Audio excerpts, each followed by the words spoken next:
Welcome back, everybody, to a Thursday night Tech Charged, a Turn Down for What podcast live. Joining me, as always, is Mr. Jace Kraft Miller. We've missed you, buddy. It's good to have you back. How you feeling? Thank you. Good. Happy to be back. Very, very good. We're going to get into all kinds of cool and crazy things that Jace has been into, some exciting, some tragic, and everything in between. And then we've got our Martin Rebuilds, builder extraordinaire of all things electric. Martin, good to see you again, my friend. Thank you, Chris. It's good to be back. Nice to be back after a week off last week. I know we were all really busy and needed some much deserved time to just chill. I think we've all had craziness, man. We're either breaking trucks, wrecking trucks, rebuilding trucks. we're doing something with that. And then we've also got coming up soon. He's waiting in the lobby is buying new trucks.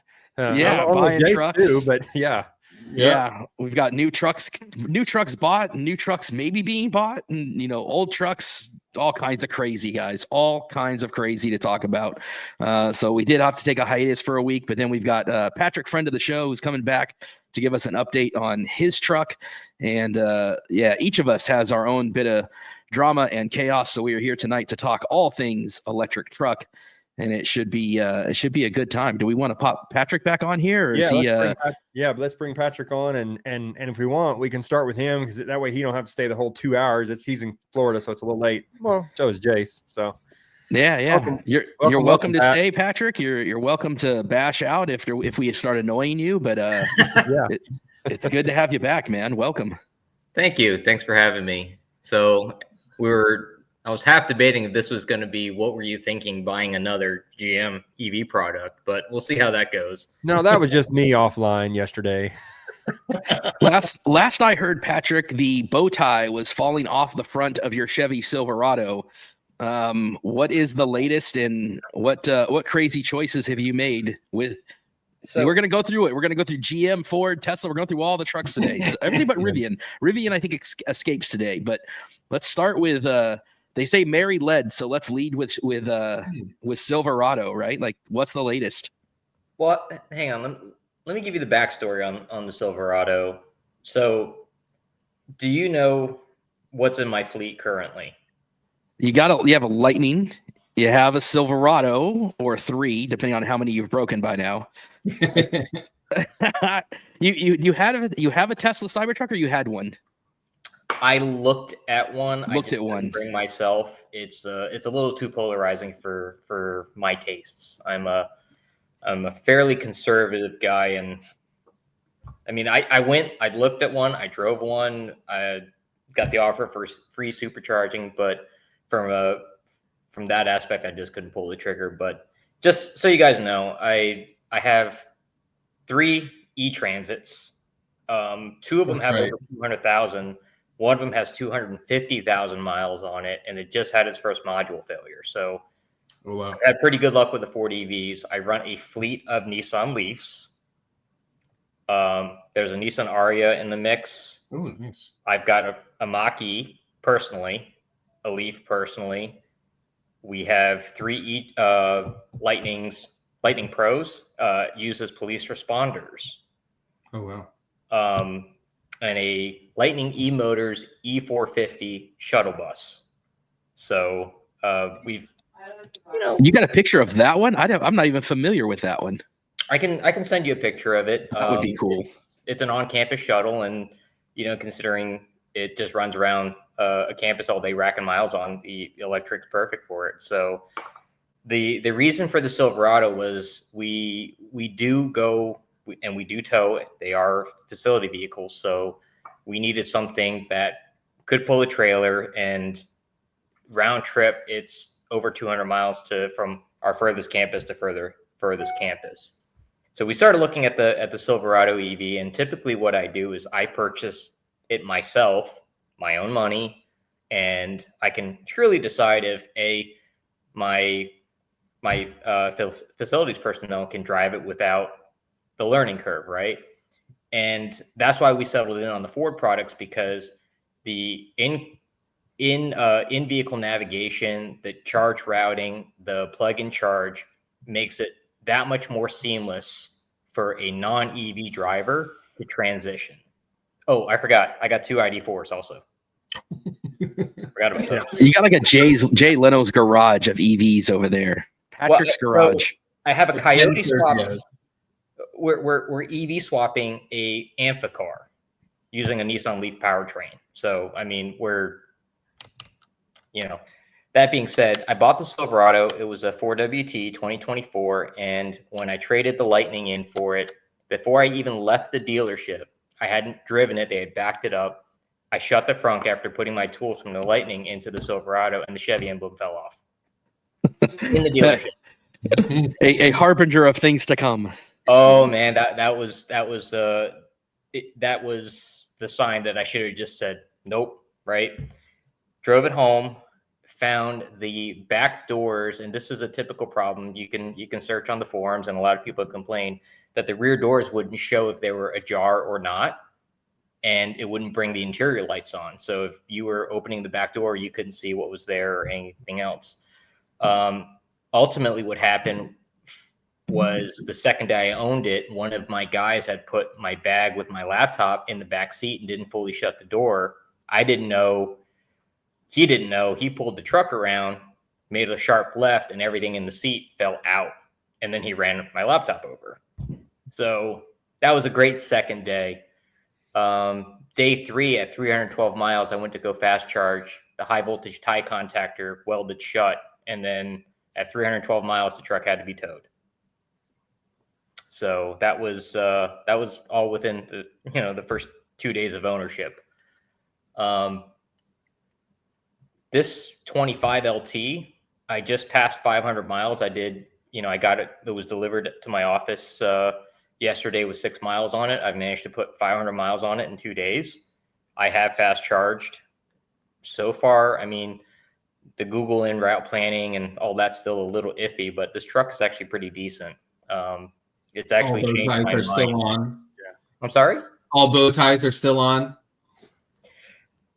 So there are a couple of issues. We had a monsoon yesterday, and I could see that there's water in the very bottom of the illuminated bow tie in the front, but it has not fallen off yet. Okay. Leaks a little, but it's still there. So, and just about stuff falling off, the rear bow tie fell off too on the tailgate. Oh, the other one. And then the right upper ditch trim, basically that roof molding that goes front to back. And luckily I had a dash cam that catches both me as the driver, front and rear of the vehicle on, it's a license plate camera, so you can see what's behind you. The roof ditch trim flew off and broke a windshield on a car behind me. She called it Florida Highway Patrol, said, this guy in a white truck threw something at her windshield. I get pulled over. Luckily, I had dash cam to say, just me, just tooling along, and no, it was just a piece of trim that flew off the truck. Left one was held on with duct tape, and even when I turned it in on Tuesday, it was still held down with just duct tape all over the roof. That's crazy. So, got pictures of that too. You jumped ahead a little bit, so you're back in another Chevy. Pat, tell us how you got from A to B here, because something's not adding up to me with this story. So the Silverado, I had pretty good equity going into it from the Lightning, and I know this is kind of crazy to hear, but for as much driving as I do, Florida Power and Light's got this great special for $31 a month. They give you a charger and unlimited off-peak charging.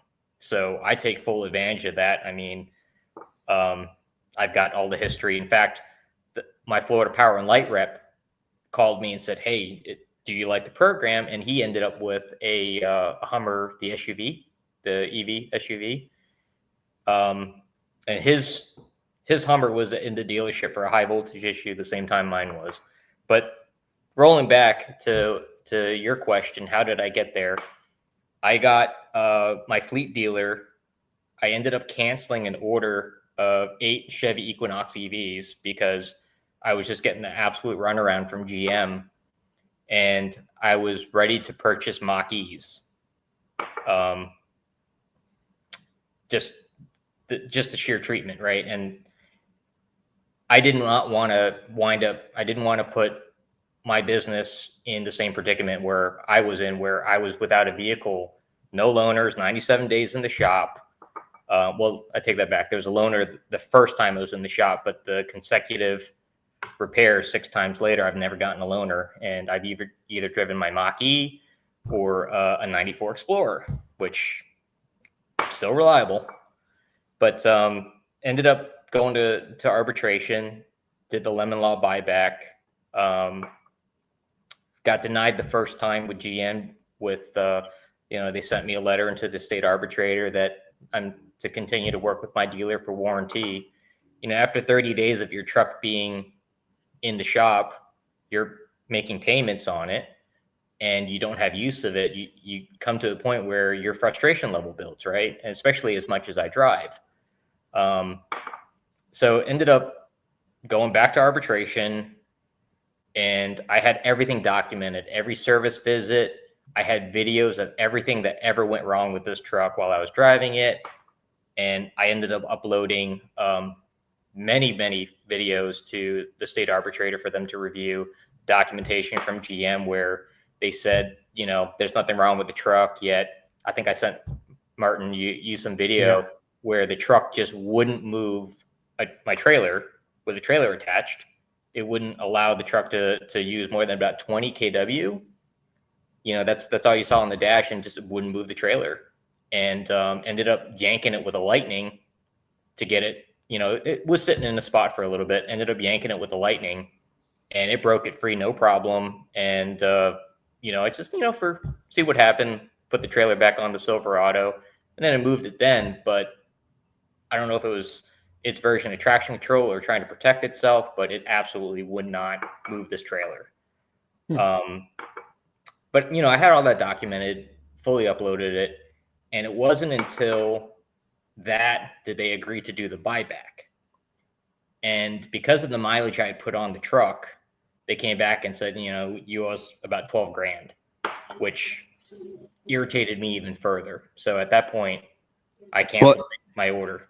And I think if with Florida, just kind of learned this actually because Kyle Connor has been offered a buyback from Tesla of his Cybertruck, and I believe the formula is the miles driven divided by 100,000, and that is what they deduct from that offer. Was that what happened with you? Was the miles? Is that the formula they used? So it's purchase price.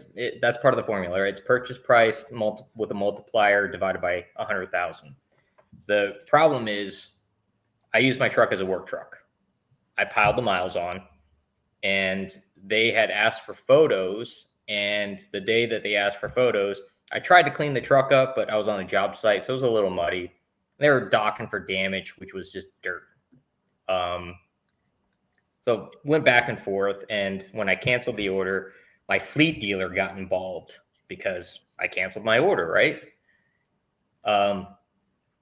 About 3 days later, I get a letter and a phone call that, or an email and a phone call that, they're taking care of the use and whatnot. And then they gave me a private offer for my troubles because another GM rep reviewed the file, and sure enough, they agreed that I think I got a basket case. I got a Friday at 5 o'clock truck, right? Yep. So ended up, I dropped the Chevy off at the purchasing dealer, handed them the keys, signed the paperwork, and I walked out of there. I had my backpack on, and there was a Ford dealer next door. And as I was driving there, I saw a row of Lightnings. I'm like, all right, I'm going to go buy a Lightning. Walk in, they're all standard ranges. Mm-hmm. Every single one's a standard range. All like XLT Pro, I guess, because they had no pros, XLTs. They had, I think, 1 or 2 Lariats that were standard range, but like used. No, brand new. Well, that had to be a 20. That'd have to be a 23 then, right? Yeah. When they told me that they're all standard ranges, I had to walk away, and nice enough sales guys. It was Sawgrass Ford, but had it not been and it had been the right deal, you probably would have walked away with one there, that right then. Absolutely. Right. So, because even my fleet dealer, so they rep most manufacturers. So I had told them, hey, go find me a Lightning. I'm looking high and low for a Flash, and I've already done the extended range swap, but I didn't want to do a swap on a brand new truck. Like I'm pretty ambitious, but as much driving as I do, especially from South Florida to Gainesville quite a bit, I wasn't ready to buy a standard range truck and either tear into it and put a new battery in it, which kind of defeats the purpose of a new truck with warranty. Yeah, the warranty is the killer there. That's, if you're under warranty, you just don't want to mess with that kind of stuff because you're giving all that up. No, I mean, Chris, I would, but not at day one. So, just the trip I did today, if I did it in the standard range, I would have had to stop and charge twice. Right. And my time just does not allow for that. If that's the case, I'd go back to either a Power Boost F-150 or something similar, which I'm not knocking the Power Boost. They're great trucks, but the financial formula for me is the fuel savings that offset is actually what's covering my truck payment. Because prior to this, drive, as much as I drive, if it wasn't for the FP&L program, I'd probably still be driving an old beater. Because up until the Lightning, and the Mach-E, I was driving a 2000 or 2001 Ford Excursion running on natural gas, and then a square body Suburban on propane. It could run on propane and gas, but I would have kept that and not had a vehicle payment, but the fuel savings offset the truck payment on the Lightning. So long story short, my fleet dealer had called me and said, "What's your address? We're sending you a truck." Okay, what are you sending me? A Silverado, an SEV. Can you talk about the deal you got? Because my understanding is that you turned out okay on that deal. So I got this is one of those deals that just makes sense, and understand, if it wasn't such a solid deal from that the GM private offer to try and make me whole for my inconvenience, I probably wouldn't have bought another Silverado.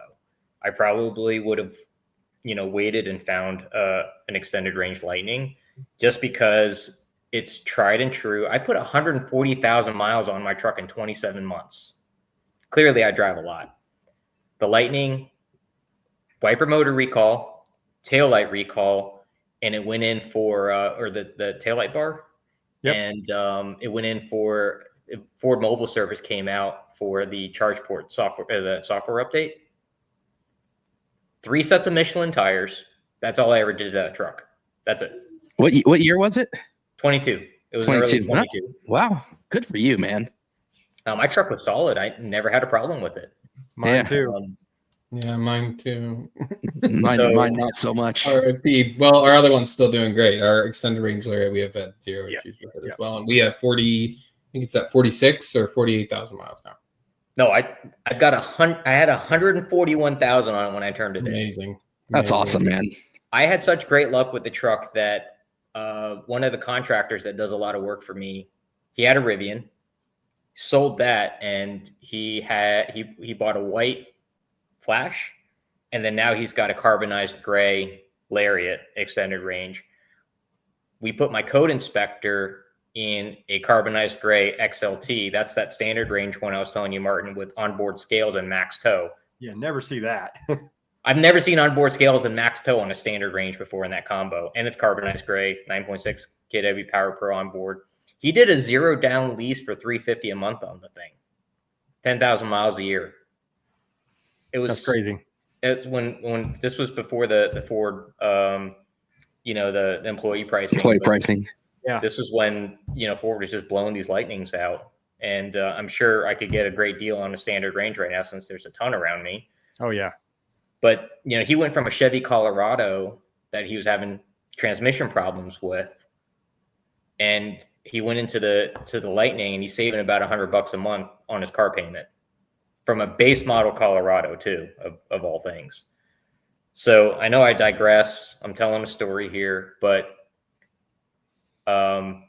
this was Tuesday night, and then Wednesday morning, probably about 11 in the morning, I see a rollback. I hear a rollback outside my office, and they're delivering a white Silverado EV to me. I haven't even done the paperwork yet. I didn't know what I was paying, any of the sort. But they put me in a great deal. This truck was 53 and change after all the incentives, and ended up with the private offer. I paid $45,000 tax tag title for and it's an upgrade because it's not the work truck spec, it's the one above that. It is the LT, but this one has a smaller battery than my work truck. So okay. This one has the trade-off. Yeah. But initial impressions of the truck. Hey. I had to share it. It looks good. So it looks identical to the work truck if you don't know, right? The taillights are a little different, the front grille is a little different, and there's gloss black trim on the rear sails compared to the work truck, and it doesn't have the roll-up tonneau. But I'll tell you what's strange about this one, and immediately driving it, it's a completely different driving experience. It's far quieter, it rides better, obviously due to weight. But remember, Martin, you and I were talking about efficiency. Yeah. I just did 500 miles in this thing, 2.4 miles per kilowatt hour, solid, up 95. It gets exactly the same thing my Lightning did without the tonneau cover. That's crazy. So it makes me wonder when I put the tonneau cover on what it's going to do. Yeah, maybe you don't run it. We'll see what it. I want to see because Chris's recent experiment was it made zero difference. So we'll see how the Silverado does when you put the tonneau cover on. No, yeah, report back to us because it's different for every truck, right? Because the Cybertruck definitely makes a difference. They've documented that's like a 10 or 15% difference.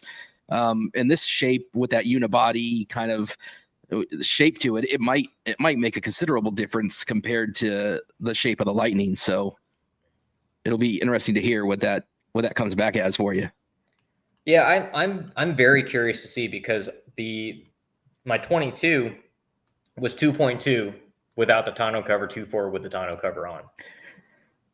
Yeah, and this you can't really compare the two either because this one's going to be a lighter truck with a smaller battery. What about the wheel size? Is the wheel size different? No, they're identical. Identical. What about midgate? Did either one have a midgate?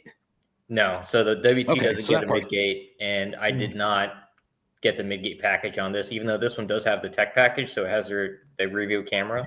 So it's a monitor versus just a. You can get an LT with the midgate. It's an option. It is. Okay. It is, but in this particular case, it just basically showed up. And what I didn't send you, Martin, when I was down dropping my Silverado off for the buyback, I looked at another black one that they had there, and it had some issues. And the most notable was the tailgate. That multi-flex tailgate was taking the paint off because it's not aligned. The passenger door and fender wasn't aligned. So I think GM's still fighting some quality control issues, but this particular one I have now, the gaps are perfect. The paint quality is good. There's no drips or any of the sort. The interior quality is good. I mean, there's still a lot of cheap plastic in it, but it doesn't rattle like the work truck did. And I'm not talking about just the fact that it was just purely a work truck. Every piece of plastic rattled in that work truck. Everything. Friday afternoon. I'm sorry? Friday afternoon truck. Yeah, but it had to be. So, if you've ever driven the Silverado compared to the Lightning, there's a lot of reflective glare off the dash and this textured piece up against the windshield. And the work truck actually had a replacement piece because it was warped from the factory. Like it actually had a bubble in it, and I know a bunch of other Silverado owners have commented about it. They call it just a pimple, but mine was so bad it actually distorted the reflection in the glass to the point where it would annoy me. So GM replaced that. They put a rear motor. The Lightning Lariat has something similar on the speaker grill. It was not really bad, but you'll see a bit of a wave to a lot of them. Yeah, just a little bit. So I recall that in my 22, but it was not nearly as bad as in the work truck. And you can have that replaced. That was one of the many items on my list of things that got replaced, was that work speaker grill. Honestly, I think it's being picky. It's up like a 1/16 of an inch on the ends. I don't care. I was already getting other things done. I might as well Follow you. Well, go ahead. So that was the same thing with that upper dash panel, but the steering wheel trim had fallen off too at the same time in my hand as I was pulling a U-turn. So they replaced that in the steering wheel. Then they replaced the steering wheel buttons again because it actually caused a short. The truck had a bunch of software issues. I can't tell you how many times the truck wouldn't turn off, or I'd come out. A couple of times my neighbors would knock on the door, said, "Hey, your truck's chiming. It's off. Keys inside." It'd been a couple hours, and I know it's done it. And if I don't disconnect the 12-volt battery, it'll kill the 12-volt battery. Something's staying alive, and I come out to a dead truck. It's probably happened half a dozen times, and then. I can. If you want me to list, I can tell you everything that's gone wrong. No, I think we get the point. It was not a good truck. You might want to post that VIN number somewhere and tell whoever's buying it to be cautious. So, GM was making progress on the repairs, but they never got the truck right. So, I miss Apple CarPlay like you wouldn't believe. So the LT doesn't have it. The work truck did. But it never worked correctly in the work truck. So if I get a phone call, and the truck had all its updates done several times. If I would get a phone call and I'm listening to the radio, and let's say, I'm jamming out, I got the radio turned up, it would take the call on the phone, but I couldn't turn the volume through the radio or anything up or off or anything. So I'd actually have to pull over and turn the truck off and take the call. What's the reason that the work truck would have CarPlay, but the other one wouldn't? That seems weird. Your guess is as good as mine. So as an engineer, I can't figure that one out. I thought maybe it was impartial for integration or something of. So it had Android Auto and Apple CarPlay, and CarPlay never worked correctly. Maybe they just deleted it on the 25s because yours is a 25 now. No. So the 24 RST didn't have CarPlay either. Oh. So I originally drove an RST, and my head was on fire from the glass. I mean, it was baking in the Florida sun, but I couldn't bring myself to spend that kind of money on a truck, especially when I'm just going to wear it out in 2 or 3 years. Yeah. But Apple CarPlay never worked correctly. Both taillights were replaced under warranty because they had water in them. I'm not sure if I ever showed you a picture of me taking a piece of printer paper and stuffing it into the taillight, and you could see it clearly. That's crazy. So you just couldn't turn down the deal. I mean, it sounds like to me you really were convinced if the things were meant to be with a Lightning and one had presented itself with the right deal a couple of days ago or whatever, you would have jumped and been back in a Lightning. But GM sounded like they stood up at the end of it after the right people got involved and tried to take care of you. So they did, but here's my rub. Okay. I have more purchasing power than the average GM consumer. Right. So because of the fleet deal. Yeah. Absolutely. Right.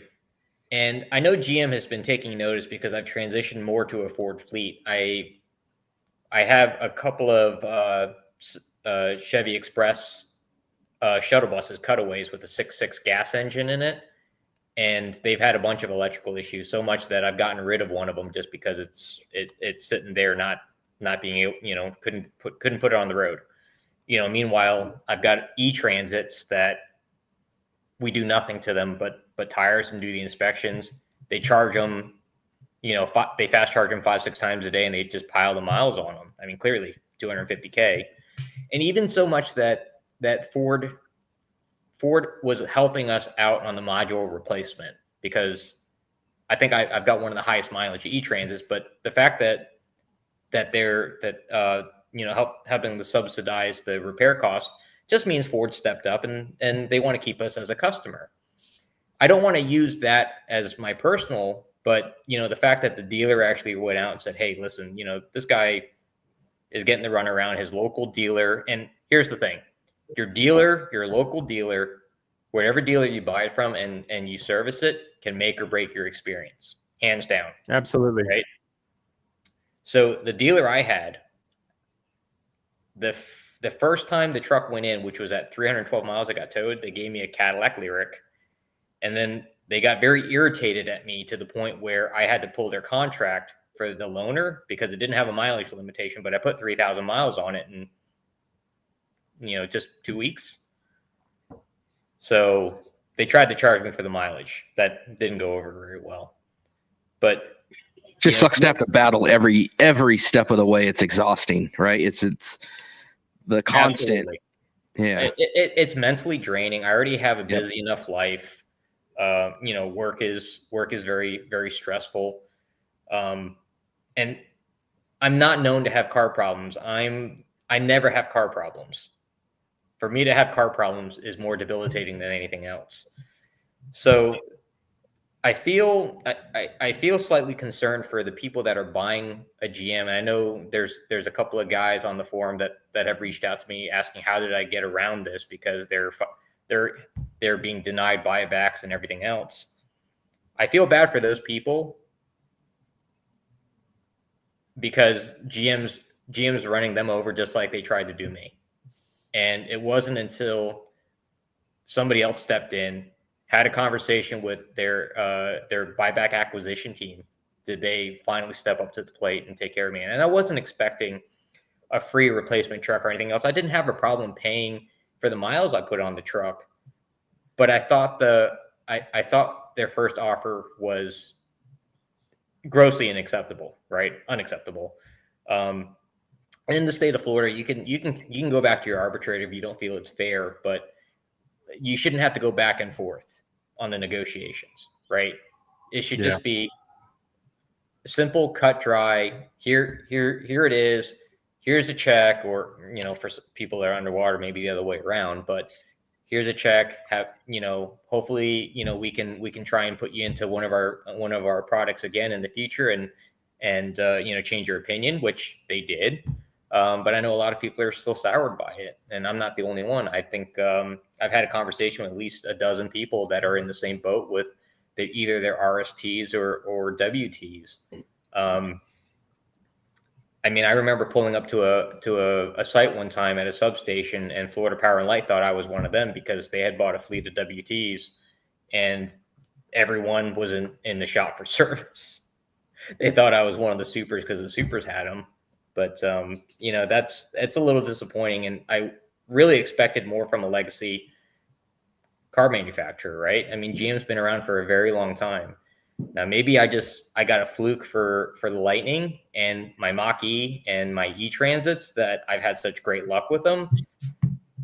But, there's clearly a difference in the product quality for me, right? Maybe it's different. I'm sure somebody watching this is going to say, oh, my Lightning has been nothing but a problem. There are buybacks. We get it. Oh, not somebody watching, somebody sitting here.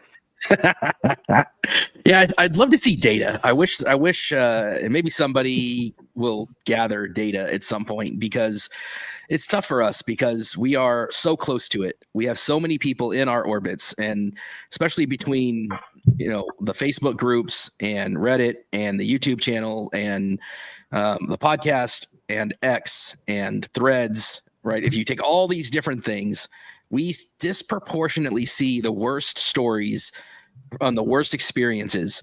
And it's kind of refreshing, Patrick, to hear about your fleet of EVs and all the different things you have, from Nissan Leafs to Transits. I have an e-Transit as well. It's been problem free. It's been great.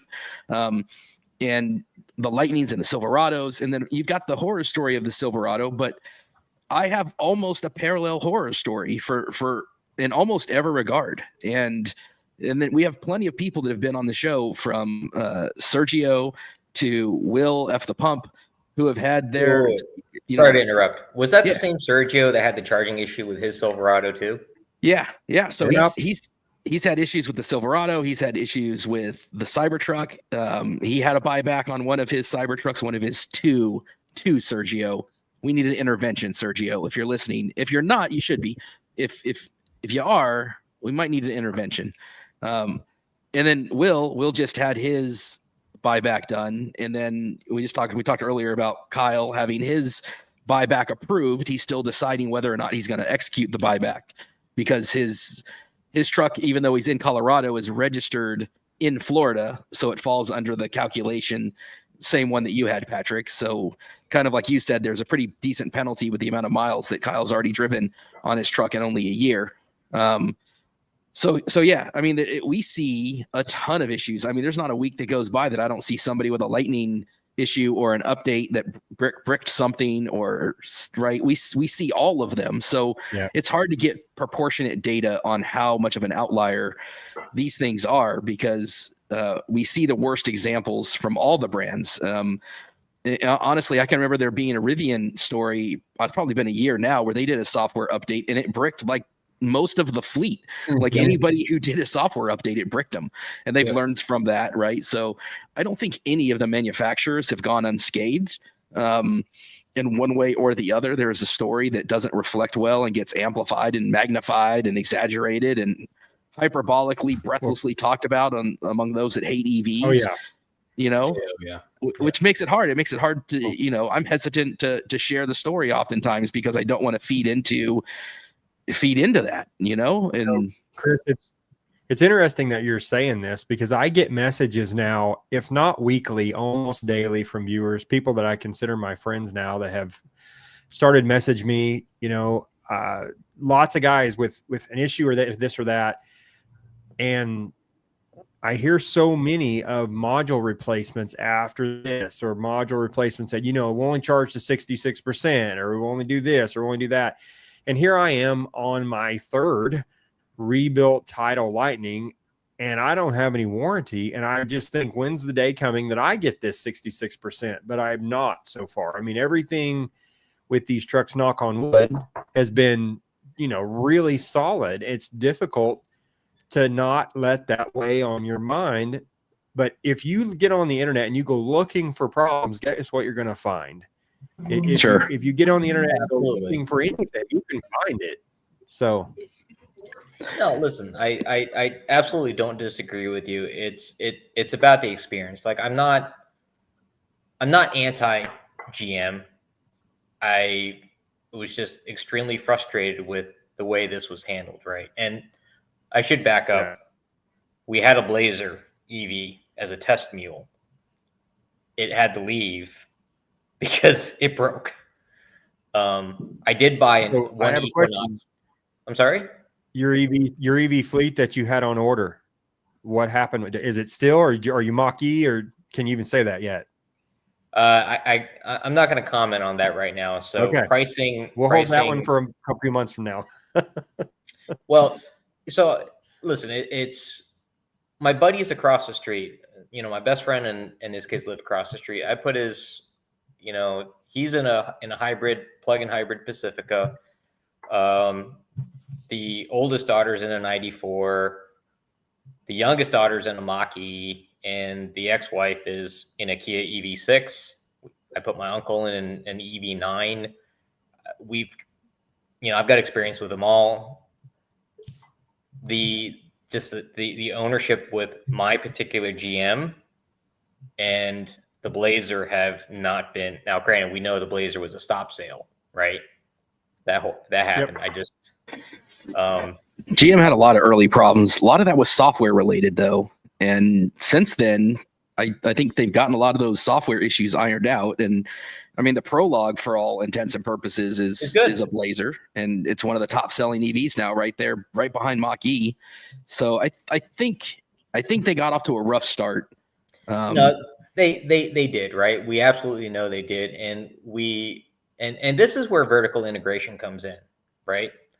So my particular truck had to have a couple modules replaced because the firmware could not be updated to handle a software update. And I'm 99% sure the Blazer EV had that as an issue too. And that's where some of these legacy car makers struggle, right? It's always software. You go to Rivian, you go to Tesla, and they're all vertically integrated. It's all in house. It's a huge advantage. It really is. It's part of the reason why when we look at the Lightning, the different software updates roll out differently the way they do, because they have different modules and different capabilities, and it's rolling out an update for the 25 and the 24 is different than the 22 and the 23, and different trim levels and different specs within a trim level. They're all unique. So they roll out at different cadences because of that, and in some cases they even have different results because of that. Like for as much as they try to do with early access programs and different tests internally with employees, we still see in the groups where, hey, I just got this window update, right? And for some mysterious reason, 3 or 4 people had odd things happen after a window, things that should be unrelated to a window, right? But these modules, because they're all these, they share aspects with multiple other modules, could come from different manufacturers, different code even. You can't always predict what each one and each unique trim could do. And so, it is, the module thing is an interesting hurdle when you're not vertically integrated. Correct. Right.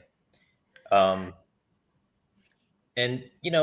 I guess the question is, do you think we'll ever see GM, Ford, these legacy car makers bring the software in-house?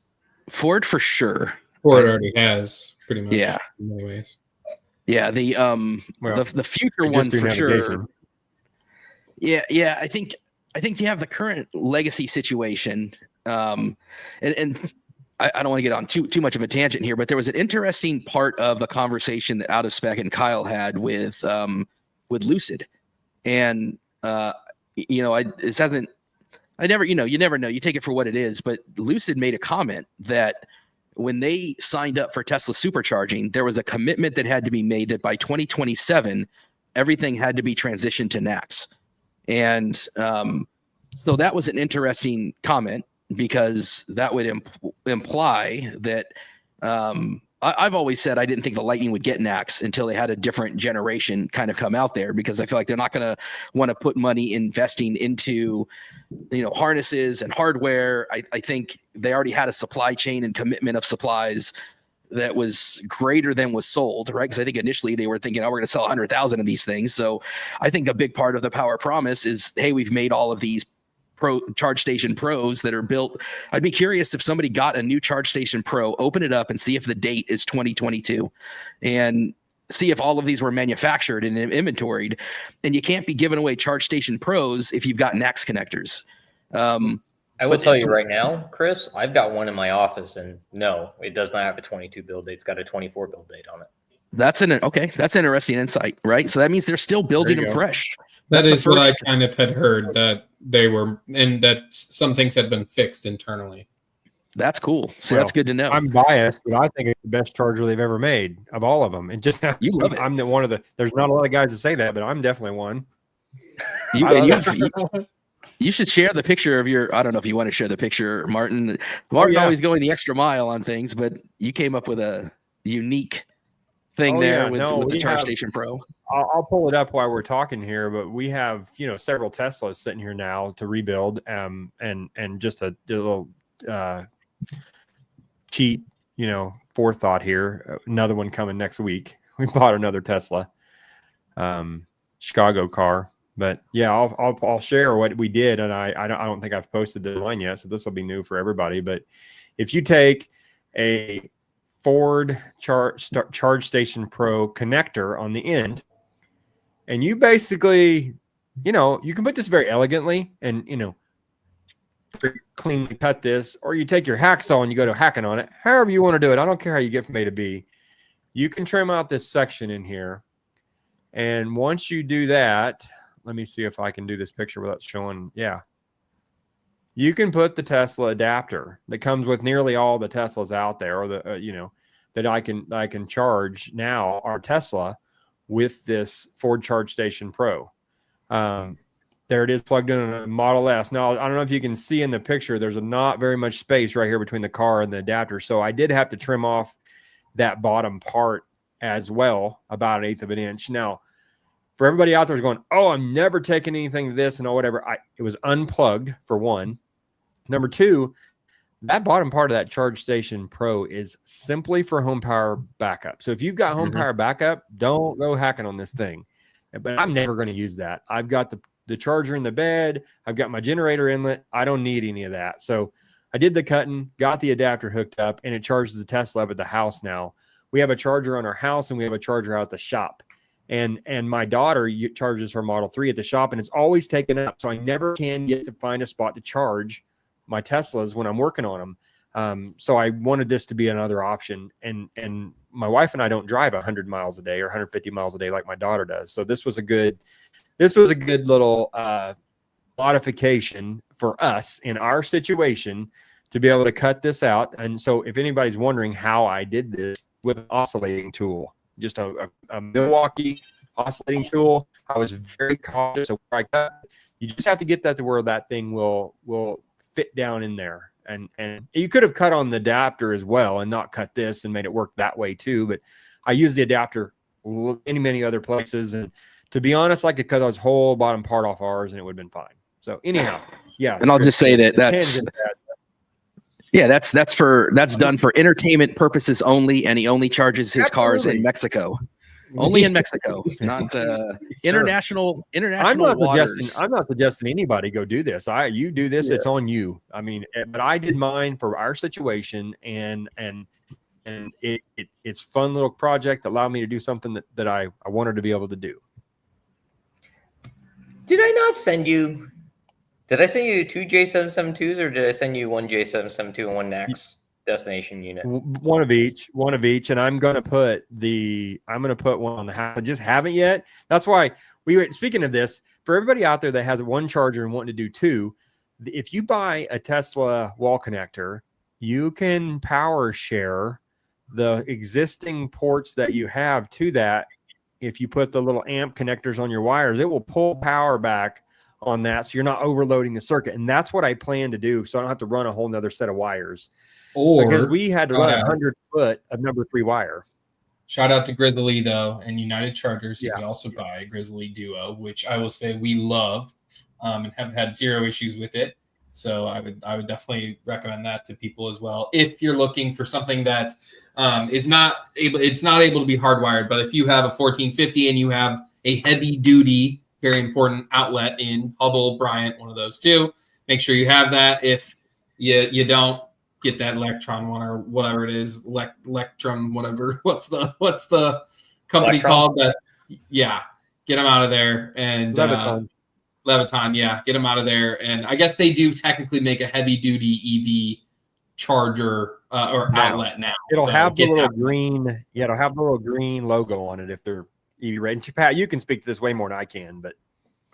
Yeah, so even then, I don't necessarily recommend them. So Hubble and Leviton make a heavy duty one. You can do hardwired. I'd absolutely do hardwired. But for us right now, we're not able to. And I know there's a lot of people out there that kind of, aren't able to. But I agree, hardwired all the way is the way to go. But if you can't, the Grizzly is the way to go. But I do believe, I don't want to speak for them, but I do believe they are working on a Duo that can be hardwired. So actually, you can take that pigtail. So I own a whole bunch of those too, because when we first started the pilot program with the Leafs for parking enforcement, we did one circuit and just a 1450 plug, and then the fuel savings was immediate to the point where, and we were paying $14,750 a Nissan Leaf. That was the fleet price. It was absolutely crazy. So we bought a few more, and I ended up buying a whole bunch of duos. But you can take the pigtail out, and if you take the thing apart, like you're adjusting the amp setting, you can replace that and hardwire it and just liquidite into the bottom of it. I have in my garage a piece of feeder, aluminum feeder that melted from somebody who put two, even though he thought that they were power sharing, just overloaded the main and overloaded the panel board and set the house on fire. So I've seen too many of it, and you really got to be careful with chargers. There's so many stories. Tom Malogny, shout out to him. I was going to say he's got tons and tons and tons of stories. It's crazy. Yep. We have our own. We had our own. We had a Leviton outlet in our garage, and it nearly melted exactly the same. We had no idea, and we figured it was a heavy duty one, and it wasn't. So. I wonder how many fires Tom has saved, because I had just a cheap Home Depot outlet in mine originally, and then as soon as I saw that video from Tom, I went and bought the Hubble, called my electrician back, and was like, "Hey, swap this out." And it was scary. It was because I had no idea. There's a lot of EV owners; they have no concept. Patrick and Martin and Tom take it for granted, I think, because they're so involved with it. So we knew that you shouldn't use the Leviton. Like we knew, and we assumed wrongly that, and never really looked at the outlet and just assumed, ours is fine. We paid, the good electrician, they knew us, they knew, their EVs, and we didn't know, we didn't look. So so here's the issue with the Leviton unit. Even if it doesn't have the stamp on it, the box still says heavy duty.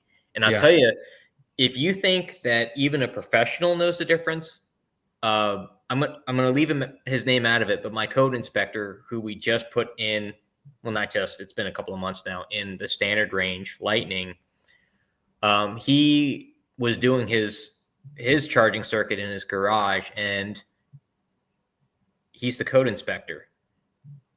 He knew what he was looking at. The city passed it. They put just a regular, and it did say heavy duty. He saved the box. It said heavy duty, and he thought, okay, this is what I need. Wrong. What really bothered me was so I still have my Charge Station Pro in my garage, because I actually do have the Ford home integration, which was the other reason why I wanted to go back to the Lightning for home power backup. But I do have a towable diesel that when we get hit by a hurricane, I'm good. But when they installed my Florida Power and Light charger, they used wire nuts. That's crazy. No, I mean, I looked at it, I'm like, no, I'm giving you Polaris taps, and you're going to Polaris tap it, and I want you to torque it. And the electrician was fighting me, so I ended up having to call my rep and saying, listen, get this guy out of here. Either give me somebody else, or I'm going to finish the install myself. I absolutely will not let you use wire nuts on number 3s with the charger, because it's crazy. Yeah. And just since you mentioned having the home, you have the Sunrun system. I do. Yeah, and Anthony was just talking about, he would have taken the Ford Charge Station Pro if it could power share with the wall connector, and that's exactly what we're going to do.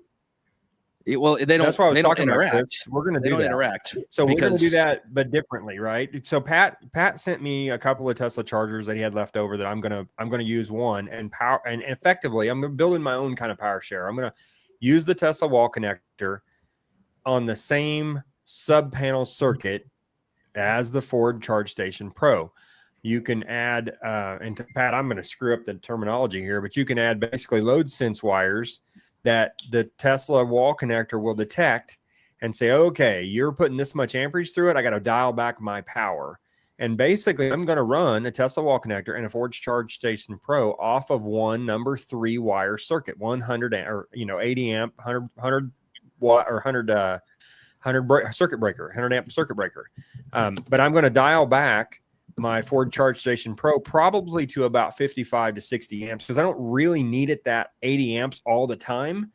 And that way, if my wife comes home and she's got the Mach-E plugged in and only needs 10 or 15%, and I need 50, I can charge at 60 amps. She can charge at whatever. Pat, I assume it, and we haven't gotten to the details of this. I assume it'll pull it back down to a point where it's safe, and then it'll charge both cars at the same time. But I'm doing that basically through a sub panel in the garage. So it's basically a set of CTs, current sensors, right? So yep. Yes, that's exactly it. I forgot. I think they're RS485 on the back of them. It's 2-wire, but I think Tesla, if I'm not mistaken, calls it dynamic load management. So you can power share and you can monitor on via a couple of different avenues to make them derate. And that's because these destination chargers, Tesla does offer them to commercial entities for charging as a service. So, they can, I think I forgot it's 8 on a circuit or something of that sort. But it's 8. The drawback to Tesla though is that it's not. It equally splits the load. So if you've got, it's like my sister has the 2 universal wall connectors, and she originally had a Model X, and then has the Lincoln Aviator, which is a plug-in, and the plug-in can only take a certain amount of kilowatts. I don't remember what it is. It's a really low number compared to the X, and now she's got a BMW iX. So it won't let the iX take the majority of it and only have, it's going to split it equally. So what ends up happening is it's giving way more power to the plug-in hybrid Aviator than it can possibly use, and not giving enough to the other one. So that's the only drawback. I don't know if there's any chargers that will more dynamically shift it the way a DC charger would, right? Where it can allocate the total amongst whoever's drawing the most, and it can do it that way. Are you familiar? Is there any AC home chargers that can do that, or is it always going to be equally split? So Autel makes one that is residential and commercial use that will. Shout out Dan Larson. Sorry, you got a plug there. I own basically every version of Autel's AC and DC lineup now, and they do have one that can adjust AC accordingly, which I've only played with in one location, and I haven't sat. Well, you know what? Well, I don't want to share the screen for the site, but I can log in and see what they're doing. But they do dynamically share. So if one is backing off, and as it's approaching balancing, the other one will draw more power.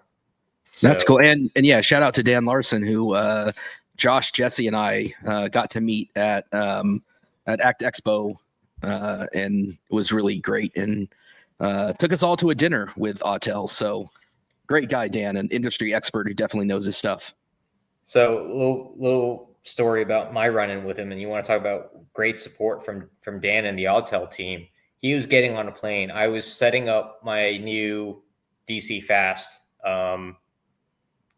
and I was having trouble with the programming on it, trying to do the setup. He was getting on the plane, still took my call, and I think it was about 8 or 9 o'clock our time. Got the whole team on a Teams call to try and figure out what was going on. And he dropped off while they were in the air, or when they were at takeoff. And as soon as he can get back on Wi-Fi, he jumped back on. And because that was our bus charger, and it was critical for us to be able to turn that one around, because we fast charge our buses, 5 or 6 times a day. Great support out of Autel. I will continue to buy their products. Yeah, it's always great to hear those stories. So we're about an hour in. Do we want to pivot over and kind of get the update from Jace and kind of hear? Yeah, I was just going to say that. We've been talking. This is great content. I hate to cut it in, but I think we need to get an update from Jace on his wonderful world of NASCAR racing. And Chris, we'd like to get an update from you, and I wouldn't mind sharing what's happened with Martin Rebuilds the last couple of weeks. So Jace, if we don't mind pivoting here a little bit, Sure. And Pat, you're more than welcome to stay on and chime in or whatever works best for your timeline. It's a little late there. So, yeah, Jace, tell us how you doing? How's your head feel?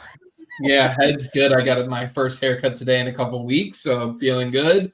Doing much better. Still a bit of a bump, but we're doing much better. So for those listening that don't know, give us as much as you feel comfortable, Yeah. So long story short, I was involved in an accident. Most people probably watching know.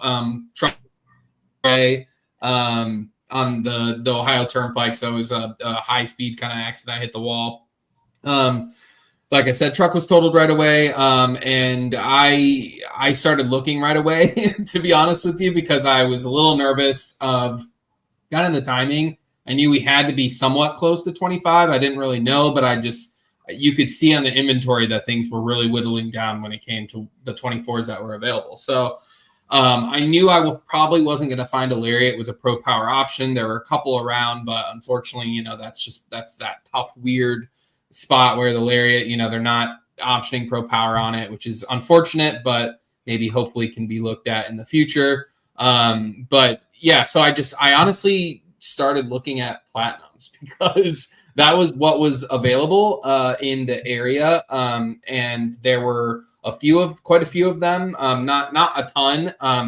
At least I thought there were a few of them. I started kind of calling on them, and they're like, we are about to get like 8 of them, and we have 8 people lined up to buy them, and another 4 people on the wait list to buy those. And it was really because of the incentives that were available on the Platinum until the 31st of March. It was insane if you could find one, especially if you they had the red carpet lease program through Ford, and a lot of the Platinums were offered on that red carpet lease program. I think it was like, I want to say a $9,500 incentive, something like that. So just that red carpet lease one, and there were other incentives, that we were able to add on top. So including the tax credit. So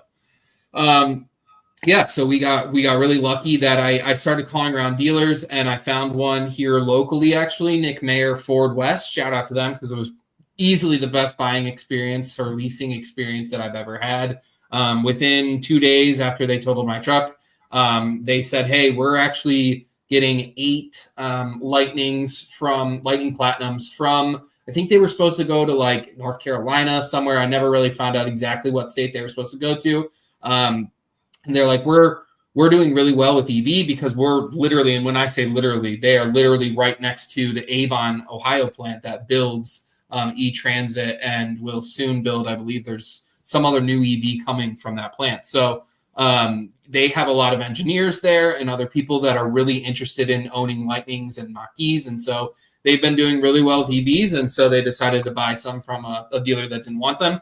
At the time, they told me I was going to have a front license plate bracket on it, so I was really upset. And I bought bumper plugs. I was all ready, but it was the one thing I was hoping wasn't going to come on the truck, but it didn't. We showed up, we bought the truck, and they even told me they thought it was going to come on there with it, and somehow, some way, it did not. And it's really worked out perfectly. Like I said, we got a really good deal. It's going to save us so much money monthly, which is crazy. The timing kind of worked out in that way. Rest in peace to my standard range Lariat, which is now on Copart. I was going to ask you. Buy it. Yeah, Jace, do you want me to share it, or are you a little PTSD about this? No, you can share. Okay, I have it pulled up. I have it pulled up. Go for it. Sure. On Copart, so. Yeah. Hey, out of curiosity, what was the details on your lease? Because I was talking to Martin when I was looking for a Lariat before. Oof. Yeah. The oof is right, man.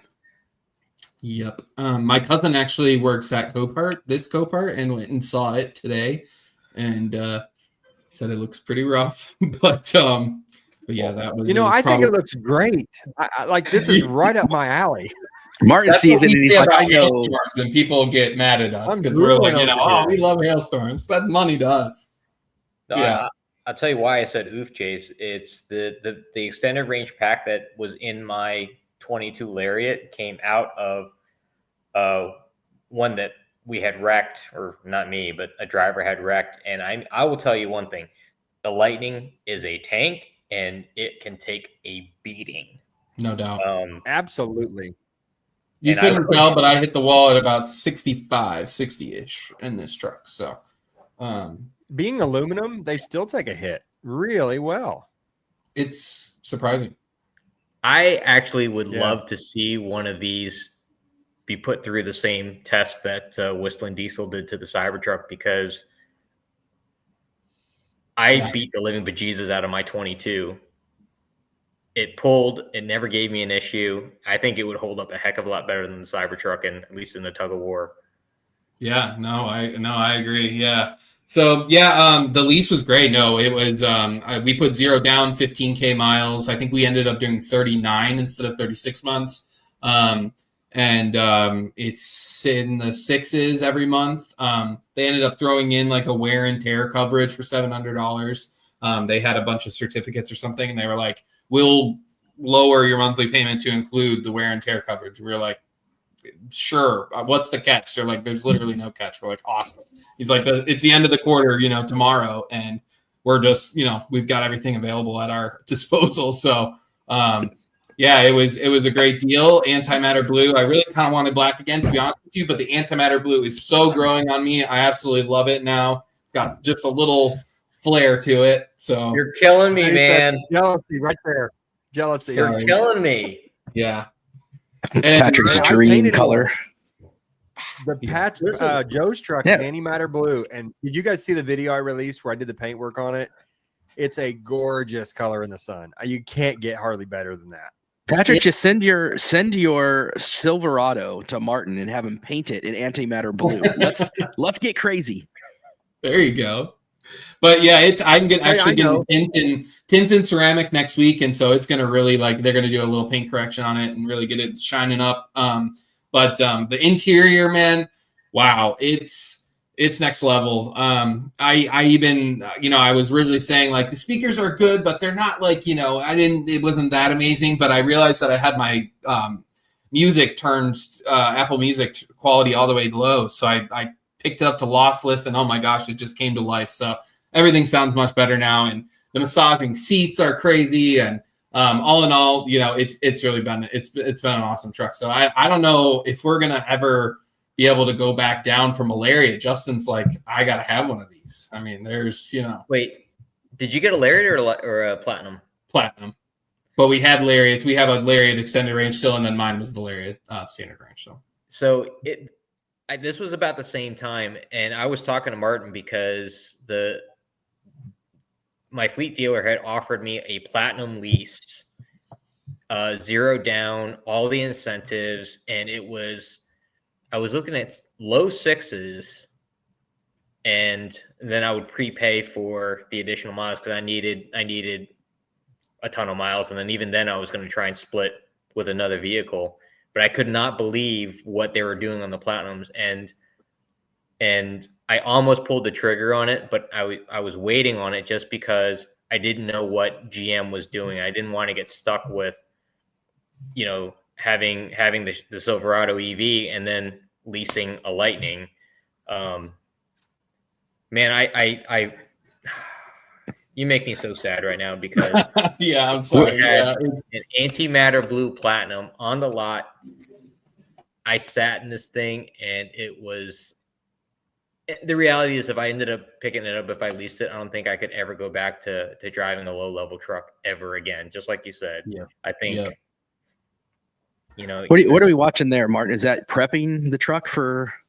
If you haven't seen the video on my channel, this is us doing the buff out. So funny, Jace, you hear that paint correction all the time. Mm-hmm. This is paint correction.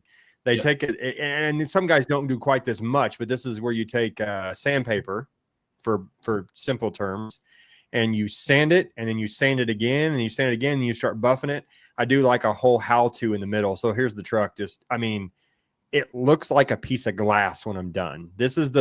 I can assure you, Joe has the nicest paint job on any Lightning in the country now. We have about 60 hours in color sanding and buffing out that truck. Is that before or after the clear coat? That's after. After clear coat, you do that? Okay. Yeah. It takes, and I didn't do show quality work on his truck. You can really take long blocks and block these trucks down to a completely flat surface from 1500 grit all the way to 8000 grit. And then you do like 6 different types of buffing. I did a basic insurance quality job, paint job, but I blocked it a little flatter than I normally would. So it would be, absolutely just a flat.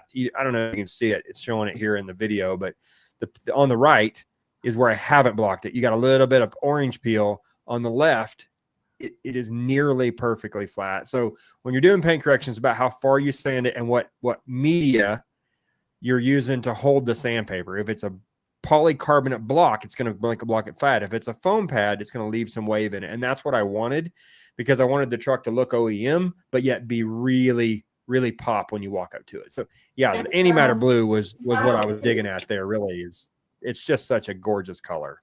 It really is. It was a little bolder than like what I'd usually go for, honestly. Not even bolder, just blue. Honestly, I've never owned a blue vehicle, so I was really hoping for black again. But I love it. Yeah, and it came with the 3-year Blue Cruise trial, which for me was huge. I lost a 1.5 years of free Blue Cruise on my old truck. So you got 3 years on a lease. Yeah, so some platinums have 3. Some platinums, I shouldn't say all, are optioned with the 3-year plan. I think you can do it with I think you might even be able to do it now on any with the 2025s. They've changed it a couple times now. But I was able to. What was cool about that is at the time they were offering a Blue Cruise rebate.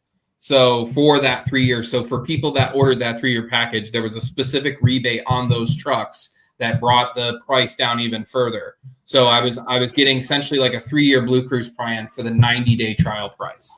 You got a screaming deal on that. And the other call out, like they kind of you glossed over really, is the 0 down, which if you can do a lease, try to get, if you can ever get 0 down or as little down as possible, because one of the big drawbacks of a lease is if you were to get into an accident, it gets totaled or whatever it is, right?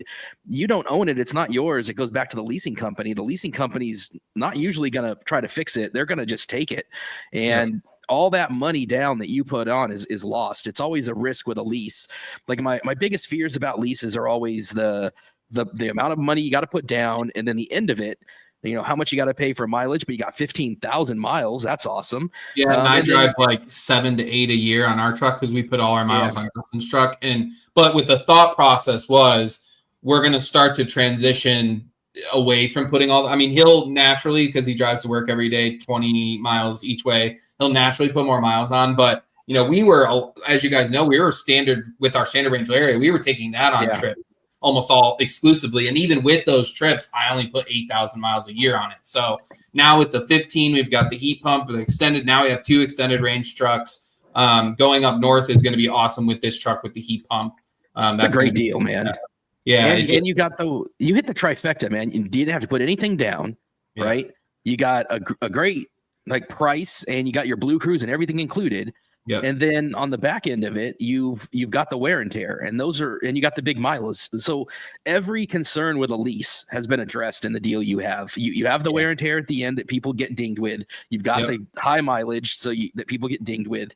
You've got the 0 down, which people have the potential to get dinged with. Man, you nailed it, man. I mean, for all of what happened, and did insurance make you whole? Because I think you had gap protection too, right? So they did. All things considered. Yeah, I won't go into the details, but I honestly want to tell people that if you have insurance and you bought a newer vehicle recently, make sure that you add new car replacement plus on your policy, because especially with an EV and the depreciation we see on these. We didn't even need to use our gap. I'll just put it that way. Our gap waiver was not used. Progressive doesn't offer that on my policy. I don't have that as an option. And I've been using Progressive for a while, and we have State Farm for some of our cars, but for Martin Rebuilds and all of my stuff is Progressive, and I don't see any of that. Yeah. I don't know. And I know there's some stipulations to it too, like 1 to 2 years, you can add it to the policy. And then at least for nationwide, and then after 3 to 5 years, they have to deem it in sellable condition or something. So there's some caveats, but like I said, we didn't even need to use the gap waiver. So, it ended up working out, pretty well for us. And then, we were happy with what they offered us. And, I was still very sad to lose my truck, to be completely honest, because it was just a unicorn. It really worked well for us. Yes, now it's nice having extended range battery, but I really liked my truck, and I liked how light it was, comparative to the extended range, and it was perfect. I only had 18,000 miles on it, so. But so now I've just been kind of putting my mods back on, all the stuff that I kind of had on my old truck. Some stuff we were able to take, some stuff we weren't, like the tonneau. So I bought another one right away, and the stuff that we absolutely need, now. So, but other than that, and the Lariat wheels we had, so I was able to take. I am curious. We were talking about tonneaus. Pat's going to be getting one. Chris has had a couple. I know my preference. What are you going to buy? What do you think you're headed towards on tonneau cover? I already bought it. It's installed. You're not on Twitter, so you wouldn't see the goods. We gotta get you on Twitter. Yeah, no, all good. Yeah. So I like the backflip MX4. That's what we've had. I think we've bought, I don't know, 5 of them now. I think we're on our 5th, and we go as long as we kind of can on them. But honestly, they've changed some stuff on this more than ever.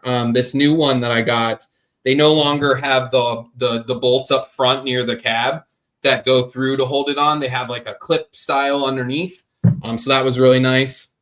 The tailgate seems to fit a lot more flush and tight, almost to the point where I thought the tailgate wasn't going to close, but we adjusted it and it seems to be good. Doesn't really leak much at all. And it seems really, really light as far as just, the aluminum, how heavy it is in general. Gotcha. So, yeah, we always do the backflip MX4, but, they never go on sale either. So, I know there's so many options that people can kind of choose, but I really like the MX4. It's flat and it has, you can buy some that don't, fold up against the cab, but for us, that's pretty important. We need that ability. So, yeah. Out of curiosity, what did that cost you? The backflip's like $1,200, I think. It ain't cheap, but the best. I mean, the one that we have on Justin's truck is, I think, 5 years old, so maybe 6.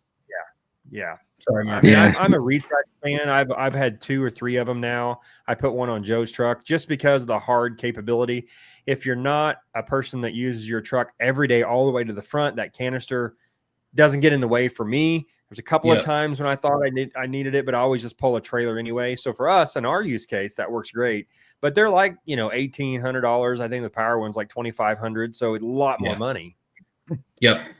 Yeah. Of course, I've got to mention my sponsor, WorkSport. Shout out WorkSport. Thank you for hooking me up. I don't know. You should have hit me up, there, man. Or you. I'm trying to do something new. The AL4, I really like that one. The L3 was okay, but I like the fact of how easy the other one is to do. Yeah, the AL4 is what kind of like what Jace is talking about, where that's the biggest seller is the one that folds all the way up to the cab. And previously, WorkSport didn't have one that did that. They had the 2/3 open where that last panel stays in place, and it still worked well for me because it had these twist locks that made it super easy to take off and on. Didn't need any drilling. It was just clamps. There were no rails. It was super, super easy. And the way that I use it going to the drive-in theater with the kids and putting the stuff in the bed, I needed the full bed. So it made it simple to pull off of there. But they did just release the AL4. So I put that on and did a video of it. There'll be a link in the description later for those that are looking for tonneau covers. Check out that link. It's a couple $100 less than the backflip, but it's still a new player in the game. The big thing that I like about them is they're made in America right there in New York. So I'm a big supporter of them. They're low profile. They're really well done. But they're still trying to make a name for themselves and get themselves out there. Backflip is the player, right? And retracts is the big one when it comes to retractables. And I was kind of in that. For me, it was always either going to go all in with, I wanted either like the retracts or the one that like integrates with the key fob, or, I was going to go all out. Yeah, or I wanted to go the other way. I just wanted to get a simple manual, and I ended up going with the simple manual way because I needed the full bed. I didn't want the canister. I didn't want the wiring because I have enough problems electrically with my wiring without adding something electrical to it. So that's where I landed. I landed on the one that had no electricity. The use case for these is so much different, right, Chris? I mean, your use case with the way you use your truck, the way you guys are going to the theater. Jace, I know you guys use your trucks. They're work trucks. Pat, what was your go-to? Kind of your go-to tonneau? So actually, it's funny you say that. The Lightning was the first truck I ever had a tonneau, and it was the Ford branded. And I tell you the talking about options, the Silverado EV has none. Well, not none, but it's got that weird shape. You'd probably have to find would one fit that was from the I saw one off a regular Silverado on the group this last week, Chris. I don't mean to interrupt you, but you can take a regular Silverado and then cut it down and make it work. Wow. So the regular Silverado retract one. If I had one, I know that's what I would do, just because I don't like the. We always have used that North Mountain vinyl top one on our builders because they're $189 on Amazon, and I can throw it on a truck. I can say it has a tonneau cover, and they're cheap. They do keep rain and stuff mostly out for trips, but I like the harder ones. And I tell you, I don't know, Pat. I don't know if you considered that, but you can modify one and make a Silverado one work. So, I know I could, but the delta in cost is not that significant. The issue with the GM hard one right now is it's not available. Mm-hmm. And right, they make it, they just don't have it in stock. Correct. I got you. And I think there's one other company that makes one. I haven't really gone that deep into it because I've only had the truck 2 days, right? 2 days. But yeah. I will say that the Ford one was pretty good. It leaned up against the windshield, against the back glass, so I could have everything. I'm guessing you probably, because I had the same when I bought my standard Range Lariat. That Ford one is actually manufactured by Backflip, and it was Ford branded, and it was very, very similar to that one. But I used it. It was constantly folded up. I didn't. One thing I kind of realized now, having the Silverado versus the Lightning, because the front's so much bigger in the Ford, that I find myself using when I had the 4WT, it had the roll-up one, which was with Velcro and lashed in the back. I would throw stuff in the bed more often than I did in the Ford because of it. And that's kind of why I'm going to try and lean towards a hardcover one, because that vinyl one leaked like a sieve. Yeah. Even our North Mountain ones aren't waterproof, so I don't try to put stuff in the bed that I can't get wet. But, I come from not having anything early on to finding these $189 roll-up ones that would roll up to the front of the cab with these little clips and get it completely out of the way. That's why I started using them. But I'm still anymore. The Lightning's got a short enough bed as it is, and I'm most of the time just pulling a trailer. So I've been honestly have not paid retail for a Retrax yet. I paid $500 for one, $400 for the other, and $400 for Joe's. So we've been finding these on Marketplace off of used trucks.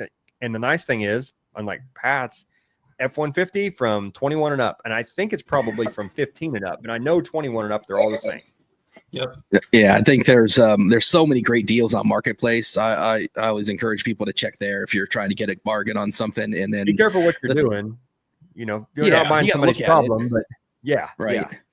Speaking of trunks, like Patrick was talking about, though, it's very interesting. On the 2024, I will say the frunk is different. Not in shape or anything like that, but the material that they use is more of like got a matte finish to it, almost like soft touch, not quite, but something kind of like that instead of like shiny like the 22s are. And like everything kind of fits a little tighter, especially that the foldable whatever table, the bottom to the cooler. Yeah, that is like fits like a glove. Where on my old 2022, I had like felt pads because it would it would rattle. I can tell it would rattle. Yeah, so I put felt pads down, got it perfect. But now it fits like a glove. So there's definitely the doors. The doors don't squeak like it's rattle as much. So there's quite a few things that I've noticed. So I can tell you what's going on with the front because I've been through both. My 23, when it first came in, had the fiberglass.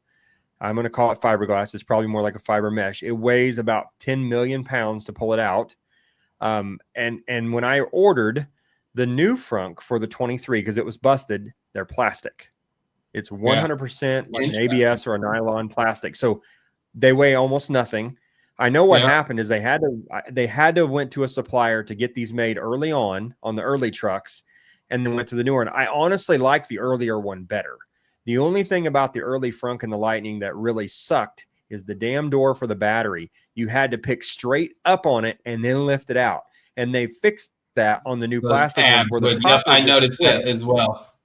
Yeah, I tried to yank that thing out and I was so confused. I wouldn't come out on my 24. Needs one of the old doors. I have one because I ordered it thinking it was the old door, and I had to reorder the new one. Anyway, I've gotten to be expert at taking my battery door open and close. So yeah. And yours is early. You have to lift yours straight Mine's up. early. Those little tabs off like crazy. I knock on wood. I have not had a problem with those tabs. I've gotten really good. I have an extra one, Chris. I might in case I need one. Me to California and bring it to you. Yeah, because I don't need it. Yeah, the new one, the way you just yank it off is totally different. I was trying to get it off, and I could not figure out. I'm like, what am I doing wrong? And then I figured out you got to pull. Yeah, it's better. But, yeah. Well, we're about 35 minutes from minute time, Chris. Yeah, I guess I'll share kind of the rest of the time. Let's hear your story before we get into some of the stuff that I did. Yeah, so for those who followed along, I've had a long history of I'll call them gremlins with my truck.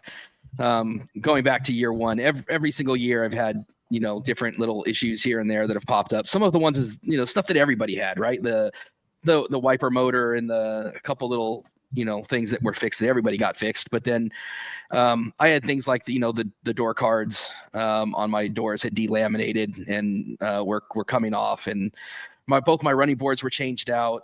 I had a tail light that got water intrusion. So I've had a number of 12-volt issues. I've had two 12-volt wire harnesses replaced, two 12-volt batteries replaced prior to this recently. And, after the last time they replaced the fuse box battery module also was replaced.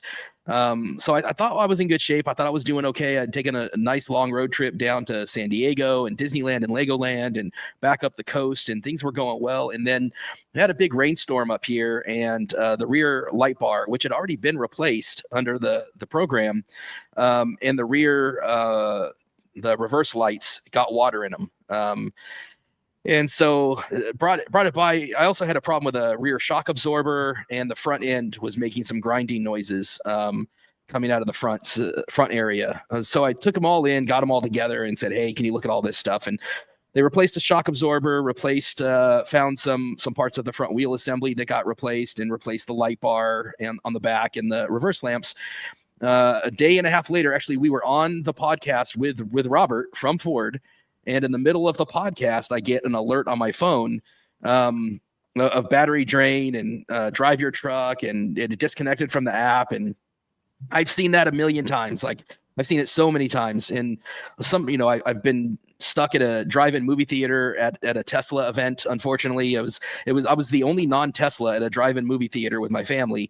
And right in the middle of all these Teslas, my truck dies, and like nobody can move. It was a whole thing.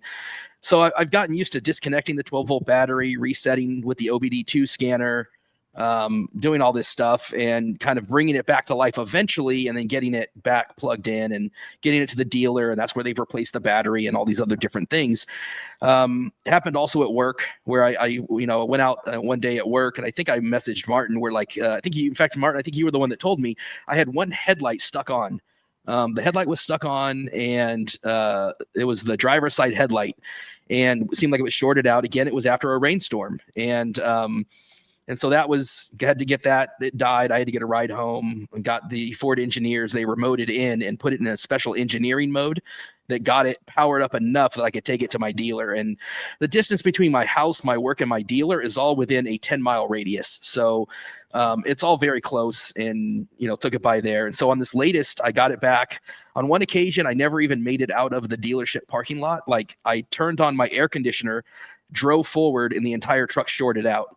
So in that occasion, I never even made it out of the dealer, and they went and replaced the wire harness for a second time. And then on this occasion, it was a day and a half after I went to go drive the truck and to get it, and I made a U-turn so I could put it into my driveway and plug it in. And I was like, hey, I'll plug it in, I'll charge it up. I think it was like 50% state of charge or something. Midway through the U-turn, in the middle of the intersection between my street and the next street, because you can't really U-turn a Lightning, and you have to go to an intersection to U-turn it. Otherwise, you're making a 5-point turn in this thing. So mid U-turn, the thing just dies. And of course, it's a rainy night. It's the middle of the night. It's late at night because it was after our podcast. First tow truck driver shows up and can't tow it. Doesn't have the right equipment. I couldn't get it into neutral. I was on the phone with Martin in the middle of the night. I feel bad. Thank you, Martin, for picking up the phone. Tried to have, sorry about the sound there. Tried to have a neighbor jump it with a Ford Ranger. The tow truck driver tried to jump it with a big battery box. Nothing would work. Tried all the different tricks and clearing the codes, everything I knew how to do. Had to finally get a second tow truck to come out, and they put these special skids under the tires, and with those special skids basically dragged it up the back of the truck. Brought it into Ford. It in emergency tow mode. No, emergency tow mode was grayed out. There was nothing. It wouldn't even allow you to enable it. I tried the different tricks where you hit the, I think it was the gas or the brake pedal or something, and then you hold the button for 30 seconds. All these different, there was like 3 different methods that you can put this thing into emergency tow mode, and I tried them all, and none of them worked. So we finally just had to drag the thing up the back of the truck. And so, yeah, at that point, brought it to Ford. And then the next day I could see like I get alerts on my phone that the alarm had gone off. I got alerts that all the different alerts you get because it's 12 volt related, all the sensor alerts, all the ADAS alerts, all the pedestrian warning alerts, all the high voltage powertrain stop safely now alerts, everything was going off. And again, I've got other videos where I've seen this a bunch of times. And then the funny thing is this post. So I posted this, and I don't know if this is the most viewed post I've ever seen. 1 million. It got 1 million views, and it got pumped everywhere. I didn't put this on Facebook or anywhere else or anywhere in the groups. I just kind of posted it and was like, hey, I had officially at that point asked Ford to buy it back. So it's officially, I've asked for it. I don't know that it's going to work out because mine is coming up on 3 years and 30,000 miles. And in California, the typical standard is 18 months and 18,000 miles. There are different caveats there, and there's, goodwill and good faith and who knows, right? But that whole process kind of like early. Yeah, there was problems earlier, so they can consider, when the first symptoms occurred, which is, depending on what they want to count as a symptom or what they want to count as a fix, that goes all the way out, the first few months of ownership. So I don't know how that's going to get considered. I've tried so many times and so many things with it, so I don't know how it's going to resolve itself. I don't know how it's going to work out. I don't know what's going to come of it. But the latest was that they swapped out the 12 volt battery again. And so this would be the third swap, the fourth altogether, which seems like a lot. So I think at that point, I don't know what's going to come of it, but it's the Ford engineers, obviously some great folks at Ford had been looking at it. I reached out again today for any updates because the latest was on they had them drop the high voltage battery. They had them take pictures of the wire harnesses and the high voltage battery junction box. And the last thing, after they've reset everything and done a new 12 volt battery, the thing powers up now and it drives. So for how long? For, what else? I don't know. So we're in this stuck place, right? We're in this place of the Ford engineers are like, hey, don't release it to them. We don't know what's causing it. Let's hold off. And then, but it'll be a week tomorrow that since it's been fixed. And I just told them, look, man, if we don't hear tomorrow some kind of idea, release it to me and I'm going to drive it. I have an EV event this weekend. And I've got a long road trip coming up at the end of next week that I'm supposed to be on. And I want to drive it now. I want to drive it over the weekend. I want to drive it during the week. It's either going to break or it's not, but it's not going to break, or we're not going to know sitting in a Ford parking lot. So if something's going to happen, I want to have it happen in the next 5 days, not when I'm in the middle of the desert in Arizona. And if nobody has answers and it's literally sitting in a parking lot for a week doing nothing, because I can see on the app that it hasn't moved, and I can, so yeah, I don't know. Tomorrow will be an interesting day. I'm either going to hear back an update that they're looking at something. And if they are, continue to look. Thank you. Like, do what you're going to do. Order a part, order a test, do something. But there's no parts ordered. There's no tests ordered. There's no data pointing to anything. At this point, let's go. I'm going to drive it. I'll tow it again if it breaks again. And it's kind of part of my argument too, is like, if you don't feel comfortable releasing it to me, it's all the better reason that it should just be bought back. So yeah, I don't know where it's going to end up. I love the truck. I love it. I want to have it. It's a 22. It's an original. It's the first year. I like that. I've paid into it a ton. So, I can probably get out of it about what I owe for it, but this is going to sound bad. I don't want to sell it to somebody. Like, I don't want somebody else to get my history. Like, I'd want it to go back to a Ford dealer, and I want them to look at it more, or I want to feel comfortable keeping it. And right now I don't feel comfortable keeping it, and I would feel guilty selling it to anybody else. So I don't know what's going to come of it. It's just kind of going to have to play itself out. And that's kind of the latest, right? That's kind of where it's at. And then, in the meantime, I've been driving a rental, which isn't an EV. And then Tesla, to their credit, the different people in the community and whatnot, they were super cool, and they actually gave me a Cybertruck for a few days, which was pretty darn awesome. I do frequent EV events in the Bay Area. This is funny. I was going to share this clip. This is my first moment taking it out the factory. You see this red barrier? Full self-driving was going to drive directly into that barrier. So this was my first couple minutes with full self-driving. So there's this red barrier there where the Cybertruck was trying to leave the parking lot of the factory. And I'm like, well, that's not going to work. I was waving at the people that had just helped me out and helped me get into the Cybertruck. And it was linked to my phone is key, the whole thing, right? They gave me carte blanche, like, take it, do whatever you want.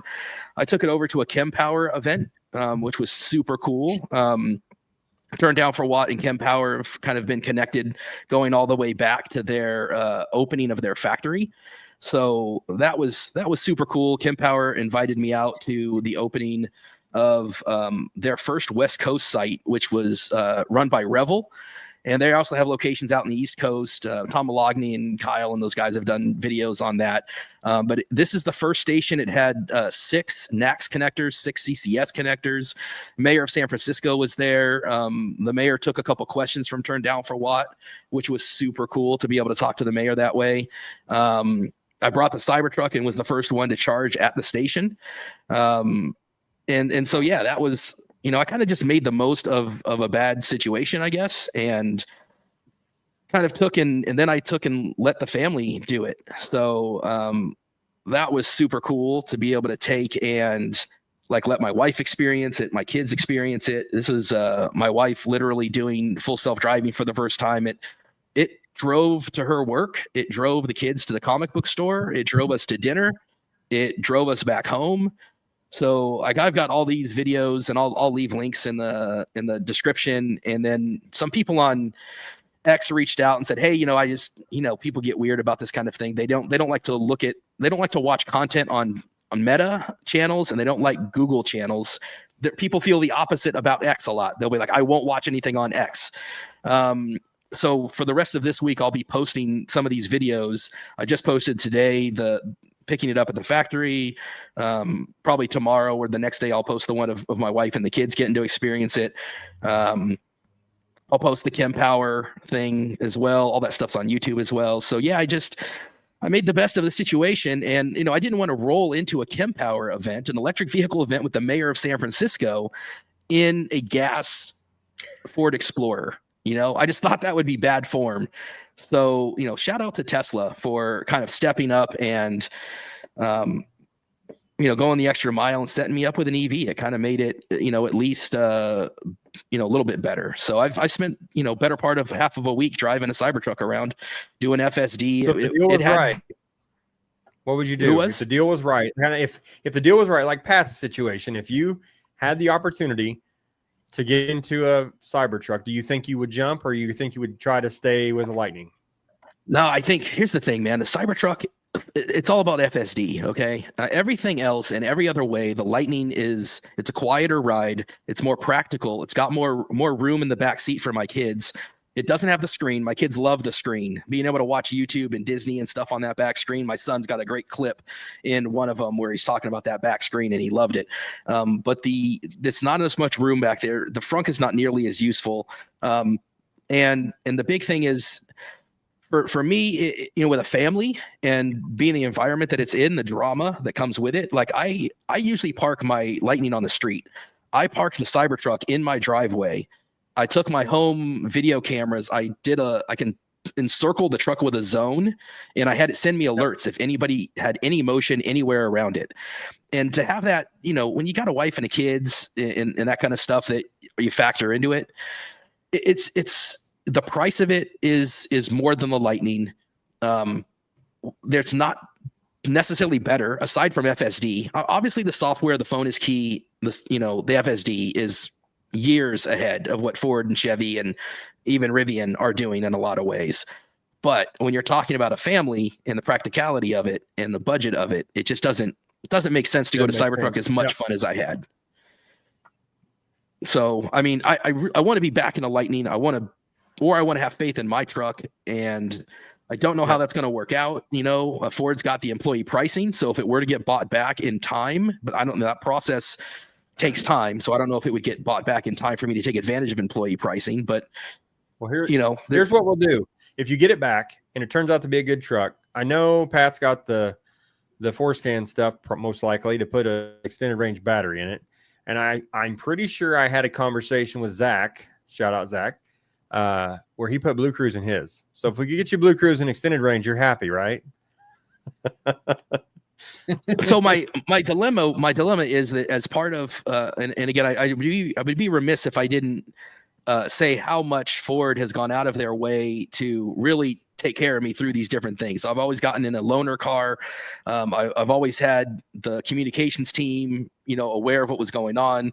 And to their credit, they gave me an extended warranty.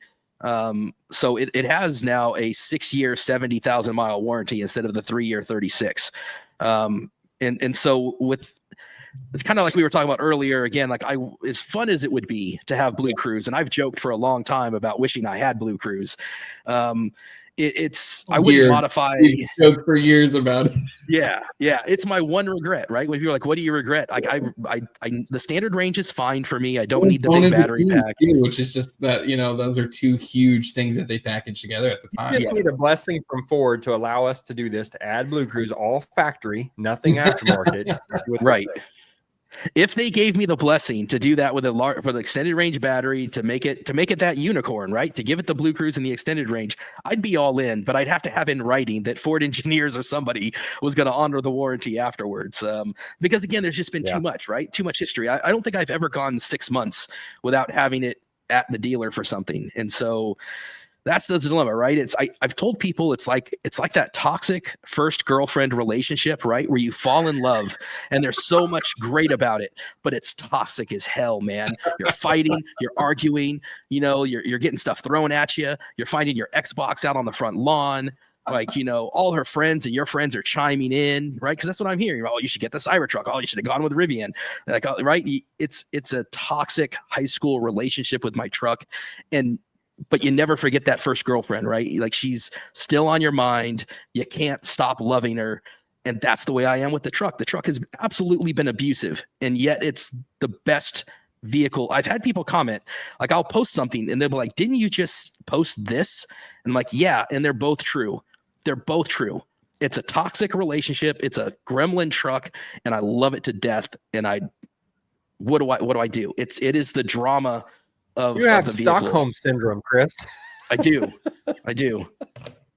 There's a nice truck here at Cleveland Copart West with Blue Cruise and phone as the key. Hey, I have one here too. All the updates. Nice star white metallic. No issues. You don't have to worry ever. about warranty. Yeah. Hey, out of curiosity, Chris, when you're having these issues, have you checked the surface charge, the surface voltage of the 12 volt? Yeah, so I did get an OBD2 scanner. Martin actually helped me with that as well, and I've got it's even better now because the what's that scanner app called? I keep forgetting. Car scanner. Yeah. Car scanner now even shows up on the screen. And so a couple times I would check it. The state of charge was really low. The percentage was like 40-50% state of charge. The voltage was low. It was below 12 volts. It was like 11 point something volts. But then on other occasions, like this very last one, where I went in and tried to clear the codes and look at the state of charge was over 13 volts. That's what was really weird about this last one is we tried to jump it with a truck. We tried to jump it with the battery box that the tow truck driver had. my scanner showed it over 13 volts.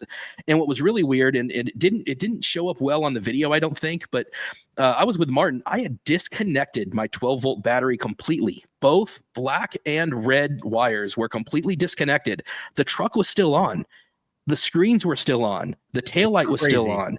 Where was it getting 12 volts? Where was it getting power? Your DC to DC is still active. See, right, but there shouldn't have been a path. They should have disconnected everything. Even then, I've never had one where I just go 12 volt, all that stays on. Yeah, I shorted somewhere. I've actually seen that where you've actually had to pull the fireman's loop to disable it. Yeah, I think Martin was going to ask. He was at one point. He was like, I think he was going to have you do that. Yeah, and I was like, I just wanted to leave it as it was. It was weird because the headlights were on, but the light bar was off. The tail light was on. The screens were on, and there was no 12-volt battery connected to this thing. And I'm like, this is the craziest thing I've ever seen in my life. Yeah, the DC-DC converter still will put power out, but I've just never seen it. Pat, you say you've seen it where the converter will still provide power to the truck even with the battery disconnected. Yeah, I've seen it happen a couple of times now. So I wanted to put this out there. The other trucks that we have that have a bunch of aftermarket upfitter equipment for lights, the stock AGM was trash. What's AGM? Absorbed glass matte battery, the factory battery that's actually in Got it. We did a lithium swap on them. Yeah, I'm going to do that next. I'm sorry? Man, that's not a bad idea for you. It's like... So here, Martin's talked about this with me as well, but here's my fear, right? Is that I go back to Ford with another problem, and they're like, oh, look, you've got the ohm battery in there. You got a lithium battery. You swap them real quick, and you put the OEM 12 volt in there, and you say, I don't know what you're talking about. I mean, I don't know. I think you can. I think what you should do, I think what you were talking about earlier is especially if you want it this weekend, I would absolutely take a spare 12 volt, and then you can have peace of mind. I think at least, hopefully with at least being able to get it somewhere. That's the plan. Here's the thing. If you get it back, Chris, and you've got your 12 volt disconnected and you got a spare one, you can always pull that fireman's loop, which is underneath that left panel. It's a little green switch. It's easy to do. It takes a couple of seconds, let it reset. And then you've got your car scanner app to clear your codes. You've got the bases pretty much covered as if it's anything you can fix there without having FDRS and start getting into electrical problems. Yeah, so stay tuned, right? Like I'll post it when I get stranded. I'll be like, hey, who lives in the middle of Needles, California, or who lives in the middle of Arizona? Supposed to be going to the Grand Canyon. I may have to camp out at the Grand Canyon. Who knows, right? It's hopefully not, but well, you're just stay there. I'm only about 2 months behind you, and I'll stop and pick you up. Come and pick up the family. Yeah, and the thing was, it's a real dilemma, right? Because we started talking as a family, like, what do we do? Do we just book airfare now and just fly out there? But that's last minute booking is incredibly expensive for a family. And once I land, I'm going to have to rent a rental car. And if I'm going to rent a rental car and spend all that money on a rental car, then I might as well risk it for the biscuit, man. Let's drive the truck. Let's make it die. That's my thing. That's my perspective, right? Is that sitting around does nothing. Like, let's drive it. Let's break it. It's either going to break or it's not. It's either fixed or it's not. It's got a problem or it doesn't. And if let's make it clear that it's been resolved, or let's make it clear that it needs to be bought back, and let's put it in a position to fail. And it either does or it doesn't. And it's and if it does, then I get it towed to a Ford dealer in the middle of the desert somewhere. I get an Uber for my family. We rent a car, which we would have had to do anyway. And then I see if Ford can reimburse me for that rental. And it's going to make for great content. I'll get another 1 million views as I'm stranded in the desert and everybody is tagging everybody. Hey, Chris is in here. Right? And the thing is, and I'll be honest, like, I brought this up all the way back to last year. So last year before my trip, it had problems again, the one where it was stranded at work. And I brought up the topic. I said, hey, should we look at a buyback? And it wasn't, it wasn't done. Let's just say that. And so here we are again, so I'm always stuck in the middle here of trying to I never want to come across unappreciative or that I don't like the truck, because I do. But I also want to be transparent with what I put out there. And I want people to trust me when I say this is a great truck and an amazing truck. And there's people like Patrick who have driven this thing for 100,000 miles, and people like Martin who have rebuilt this thing half a dozen times, and people like Jace and his partner who use this as a business constantly. People like Sergio who've driven it across the country. People like, Joe Schultz that's, and Matt who have towed huge trailers behind it. I want them to authentically know that I mean it when I say this is an amazing truck. And I want them to know that despite all of what I've seen and despite all of what I've experienced, I still think it's an amazing truck. But I don't want to be, and I think we know people on X, for example, that are feel this way about other brands where they will just only put the positive, right? They won't ever critique the parts of the brand that don't function and don't work. And I just don't want to be that guy. So I don't want to be the guy that comes across that I'm not appreciative at all of everything Ford has done, because they've done tremendous things for me, more than I ever deserved or ever could imagine would have happened for me in my life. My life has changed because of the truck and because of things Ford has done for me. That said, I think I lose all credibility if I don't transparently put the things that I experience and the things that are happening to the truck at the same time. No, absolutely. You got to be honest and truthful, and you got to tell your story. Like, that's just the bottom line. And well, you're taking a lot of flack for it, though. I get it, though. You've got a lot of opinions and a lot of people screaming at you, and I think you're doing the right thing. That you got to tell your story honestly, and hope that Ford, in good faith, helps you out. Yep. Yeah, and Tony Pham, shout out to Tony Pham, by the way. For those that don't know, we were talking about the frunk earlier. Tony Pham is the one that makes the What the Frunk that goes into my front area that has the speakers and the light up and all that kind of stuff.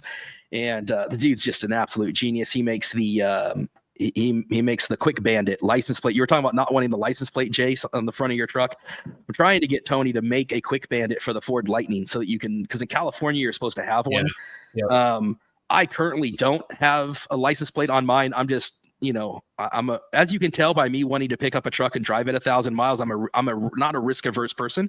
Yeah. I knew I'll go with the risk. So I've left the front license plate off of my Lightning after it got fixed on one of my other previous occasions where it needed to be fixed.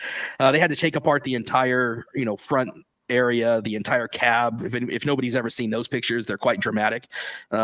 Like everything in the front cab has been dramatic for me, not for maybe Martin, who takes these things apart for a living. Sorry, Chris.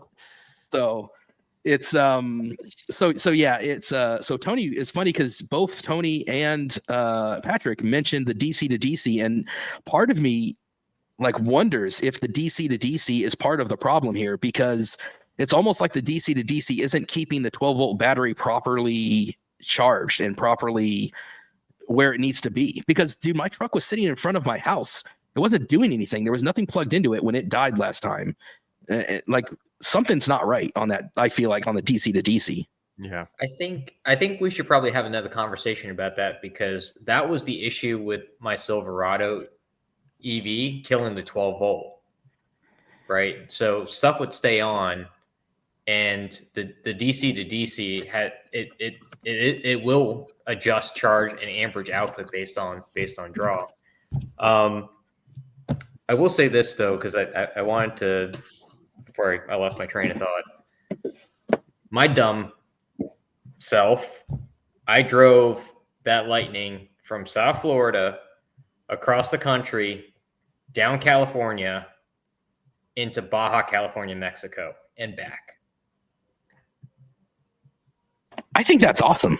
I'm totally on board for the crazy road trips and the love of the drive. I think that's great. That's what these trucks are My meant to do. Canadian trip was an hour and a half north of the northernmost charger in Ontario. Hell with it, I'm going. Yeah, we want to try to do UP this summer/fall. We're going to try to do it. Yeah. Well, speaking of that, I was going to say I like doing these things too, and I know, Martin, you're gonna talk about your road trip coming up. I like to do these road trips too, because I want to show that EVs are great road tripping vehicles, and it just takes a little bit of planning. Yep. And hey, Mike the Car Geek joining us. Much less planning than we used to have now. I mean, I used to spend like a week planning a trip. I'd have triple, KOA stops planned behind the fast chargers. Now it's 15 minutes, and if it says Tesla, I don't even question it.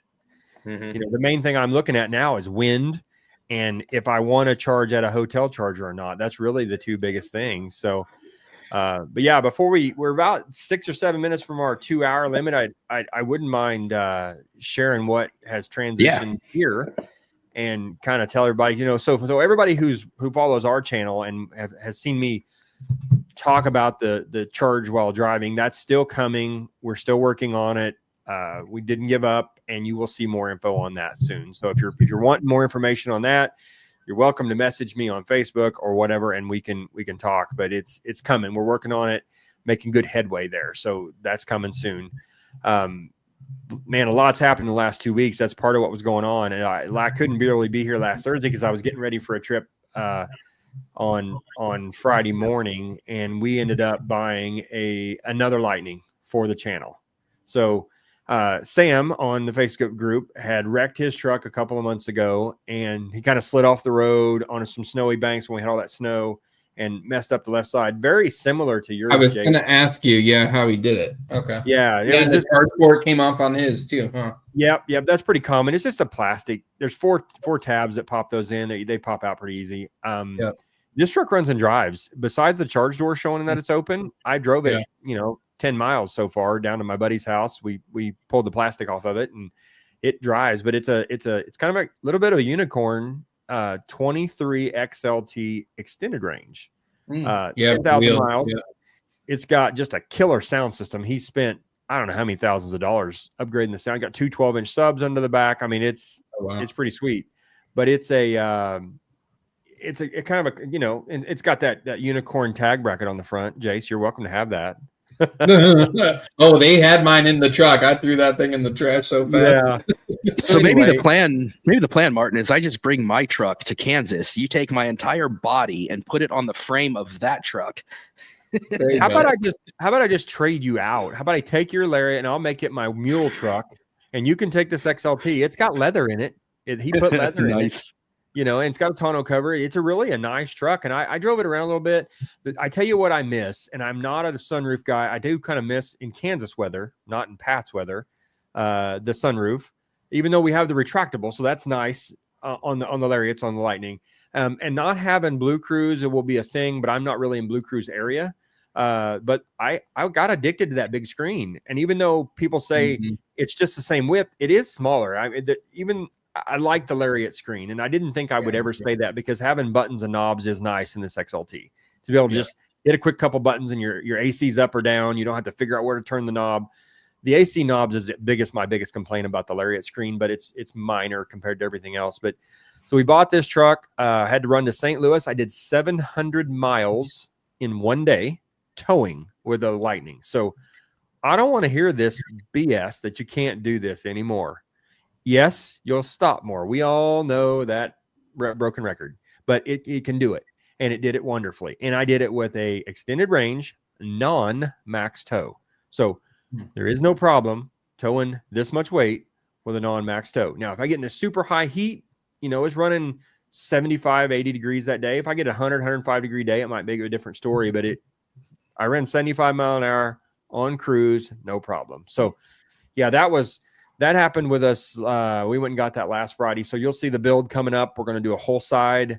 This truck will be done. And that's actually probably, unless I decide to sell my Lariat and move into this one, this truck will be for sale. And I think it's going to be in that 30 grand range for a 10,000 mile 23. So pretty affordable truck. So, and then the other one that we're going to have coming up that I bought is just another, I'm not necessarily a Tesla fan or any of that stuff. You guys know that I'm a Ford nut, but we bought this car.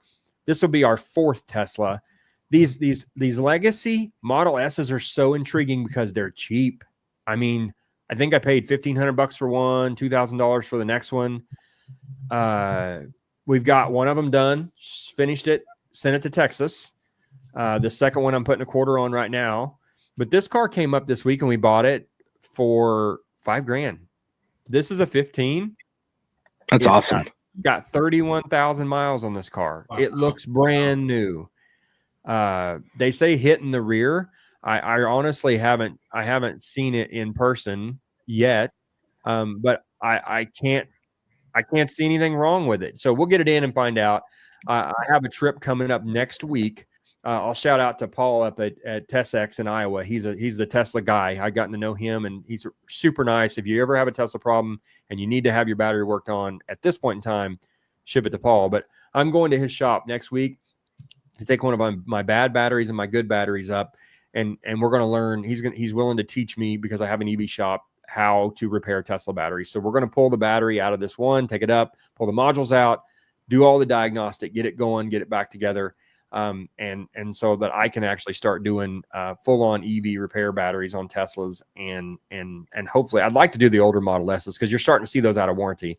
That's the thing for the aftermarket EV space. There's not a lot of people doing it because the cars are mostly still under warranty. But these legacy Teslas aren't. I mean, they're getting out there with a lot of miles on them, and they have some issues, and you kind of have to have some specialty tooling to do it. So anyway, that's the gist of what we've been up to. And I'm going to have another, I'll try to post as I go next week. It's going to be probably 1,500 miles round trip from Kansas up to northern Iowa. It's supposed to be a 25-mile headwind going and a 25-mile headwind coming back when I come. So yeah, that'll be fun, but low trailer with a lot of weight. I'm going to have 2 Tesla batteries on my trailer. So that'll be an interesting heavyweight trip, but not the wind. So we'll see what kind of mileage we get out of that. But I'm thinking it'll be, probably going to get 1.2, 1.3 like I always do with that trailer. That's just typical with that trailer. So anyhow, that's the 99-cent nickel tour of Martin rebuilds for the next couple of months. So I love it.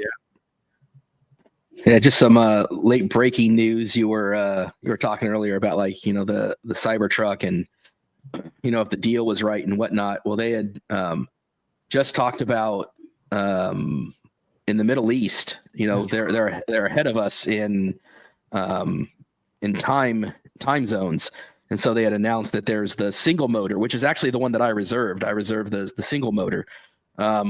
But back when I reserved it, it was like the Lightning Pro, right? It was a $40,000 single motor truck. $39,995. Right. So, shout out to Gregor Truck, who just kind of posted this and was showing this is the North American pricing.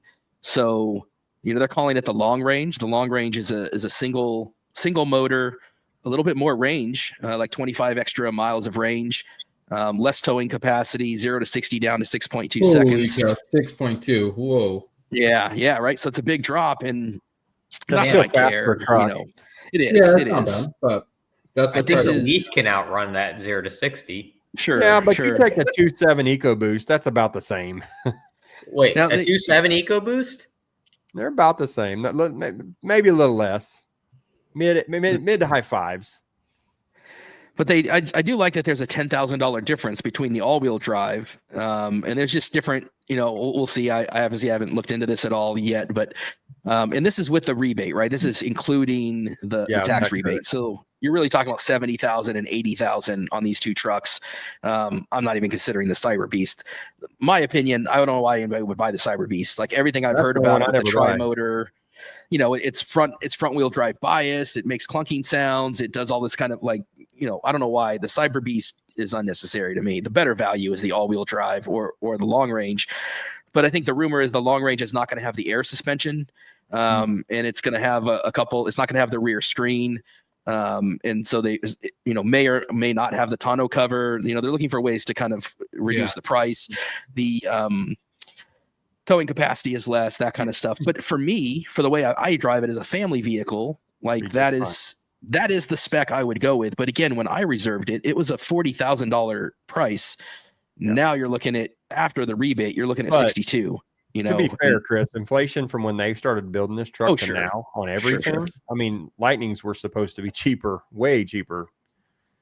Yeah, but I will say that some people did buy their Lightning Pro at $39,995. I know people that did. Yep. Ford did sell them for that price, and GM, in my opinion, did not do that. So yeah, I had price protection on my Lightning. Yep. And Pat's over here with a $44,000, LT. Now he's sitting pretty. Hey, I went through hell and back for that. Yes, you did. You worked for it. I didn't say you didn't. Hey, well, I'm hoping it all works out, man. I mean, Patrick, it turned out to work in your favor. Jace, not that you'd ever want to wish a bump on the head on anybody, but all things considered, you came out, okay. And that's my hope, right? Is that, again, for the money, to me, you can go and get a Lightning that to me is every bit, if not better. Yeah, I mean, I was just looking at 2025 just to see the build and price. So can you pull that up again? What was it? 62 what? 6250 basically. Yeah. So just for the 2025, you're at like 6261 for the XLT standard range battery. So yeah, you lose a lot of range on that one though. Yeah, you would lose a lot of range for sure. I've seen guys buying flashes for 55 to 58. That was my thought. You can find them easy, but not necessarily right this second with, now that we've switched to 2020. But yes, I mean, we got a platinum. Like that, you couldn't find one. You wanted a flash. That was your go-to. Yeah, that's the other go-to. So the flash is right in the zone. The only thing about the flash I wish they did is put phone as a key in the flash. As a tech-oriented trim that they sell it as, it should come with phone as a key. Yeah, I don't disagree with you there. So Blue Cruise, they depackaged it from Blue Cruise. It was even more of a blow since it was a depackaging. I think. But unless you're coming from a Tesla, the guys who are buying the flash aren't necessarily coming from something that didn't have a fob. So you just got to carry a fob. You know what I mean? But I hear you, Chris. After doing it, I ain't carried a fob in a year. I know. I carried one in 4+ now. It's crazy. Chris, are you phone as a key or no? I can't remember. No, it was that's all part of the package that I didn't opt for. Package with Blue Cruise on the standard range. Yeah, 511. Yeah. But I don't. I mean, maybe it's one of those things like Blue Cruise where I would, if I had it, I would be like, oh, I gotta have this. Yeah, I didn't think I'd ever use a massaging seat. Yeah, right. I was wrong. I love the deal you got, Jace. You got a great deal. It Max Pro. I mean, it's got everything that it's just optioned with it. We really needed Pro Power, not needed, but we really wanted Pro Power too because we spent $5,000 to put in the transfer switch this year. We could use Justin Struck, but if he's gone and I had a standard range or extended range Lariat in there without Pro Power, I would have been so sad that I couldn't plug the house in. I mean, that would have just sucked. Well, that's the same way. One thing. This truck I bought too. This XLT would be the reason why I would go for it. Is it has Pro Power? It's got a lot of options for an XLT ER, and they don't make those anymore. I mean, that's basically a flash now. Yep. Literally doesn't have the big screen. But... Yep. Yeah. We've covered 61 for a 2025 XLT. You get dual motor, obviously, but you're losing a lot of range. Very, very interesting. Very, very interesting. So what's the tow package on that? Would be 7,500. That's on that. What's on this then? Would this be, I guess, 55 or 5,000? 5,000, I think it 5,000. But again, for me, I don't tow. So sorry, guys, I got to bail. Oh, you're good. Yeah, we're over. I got to go too. Thanks, Pat, for coming on. We've covered a lot of territory. Thanks for having me. We did. Thanks. Wrap us up, Martin. Send us home, buddy. Yep. Sounds good. Hey, everybody, thanks for joining tonight. Tech Charge. We're gonna do another episode next week. If I can join, I'm gonna be up at that battery repair facility. So if not, you might just see Chris and Jace. But otherwise, everybody, thanks for joining tonight, and we will talk to you guys next week on Turn Down for What Tech Charged. Thanks, guys. Good night, everyone.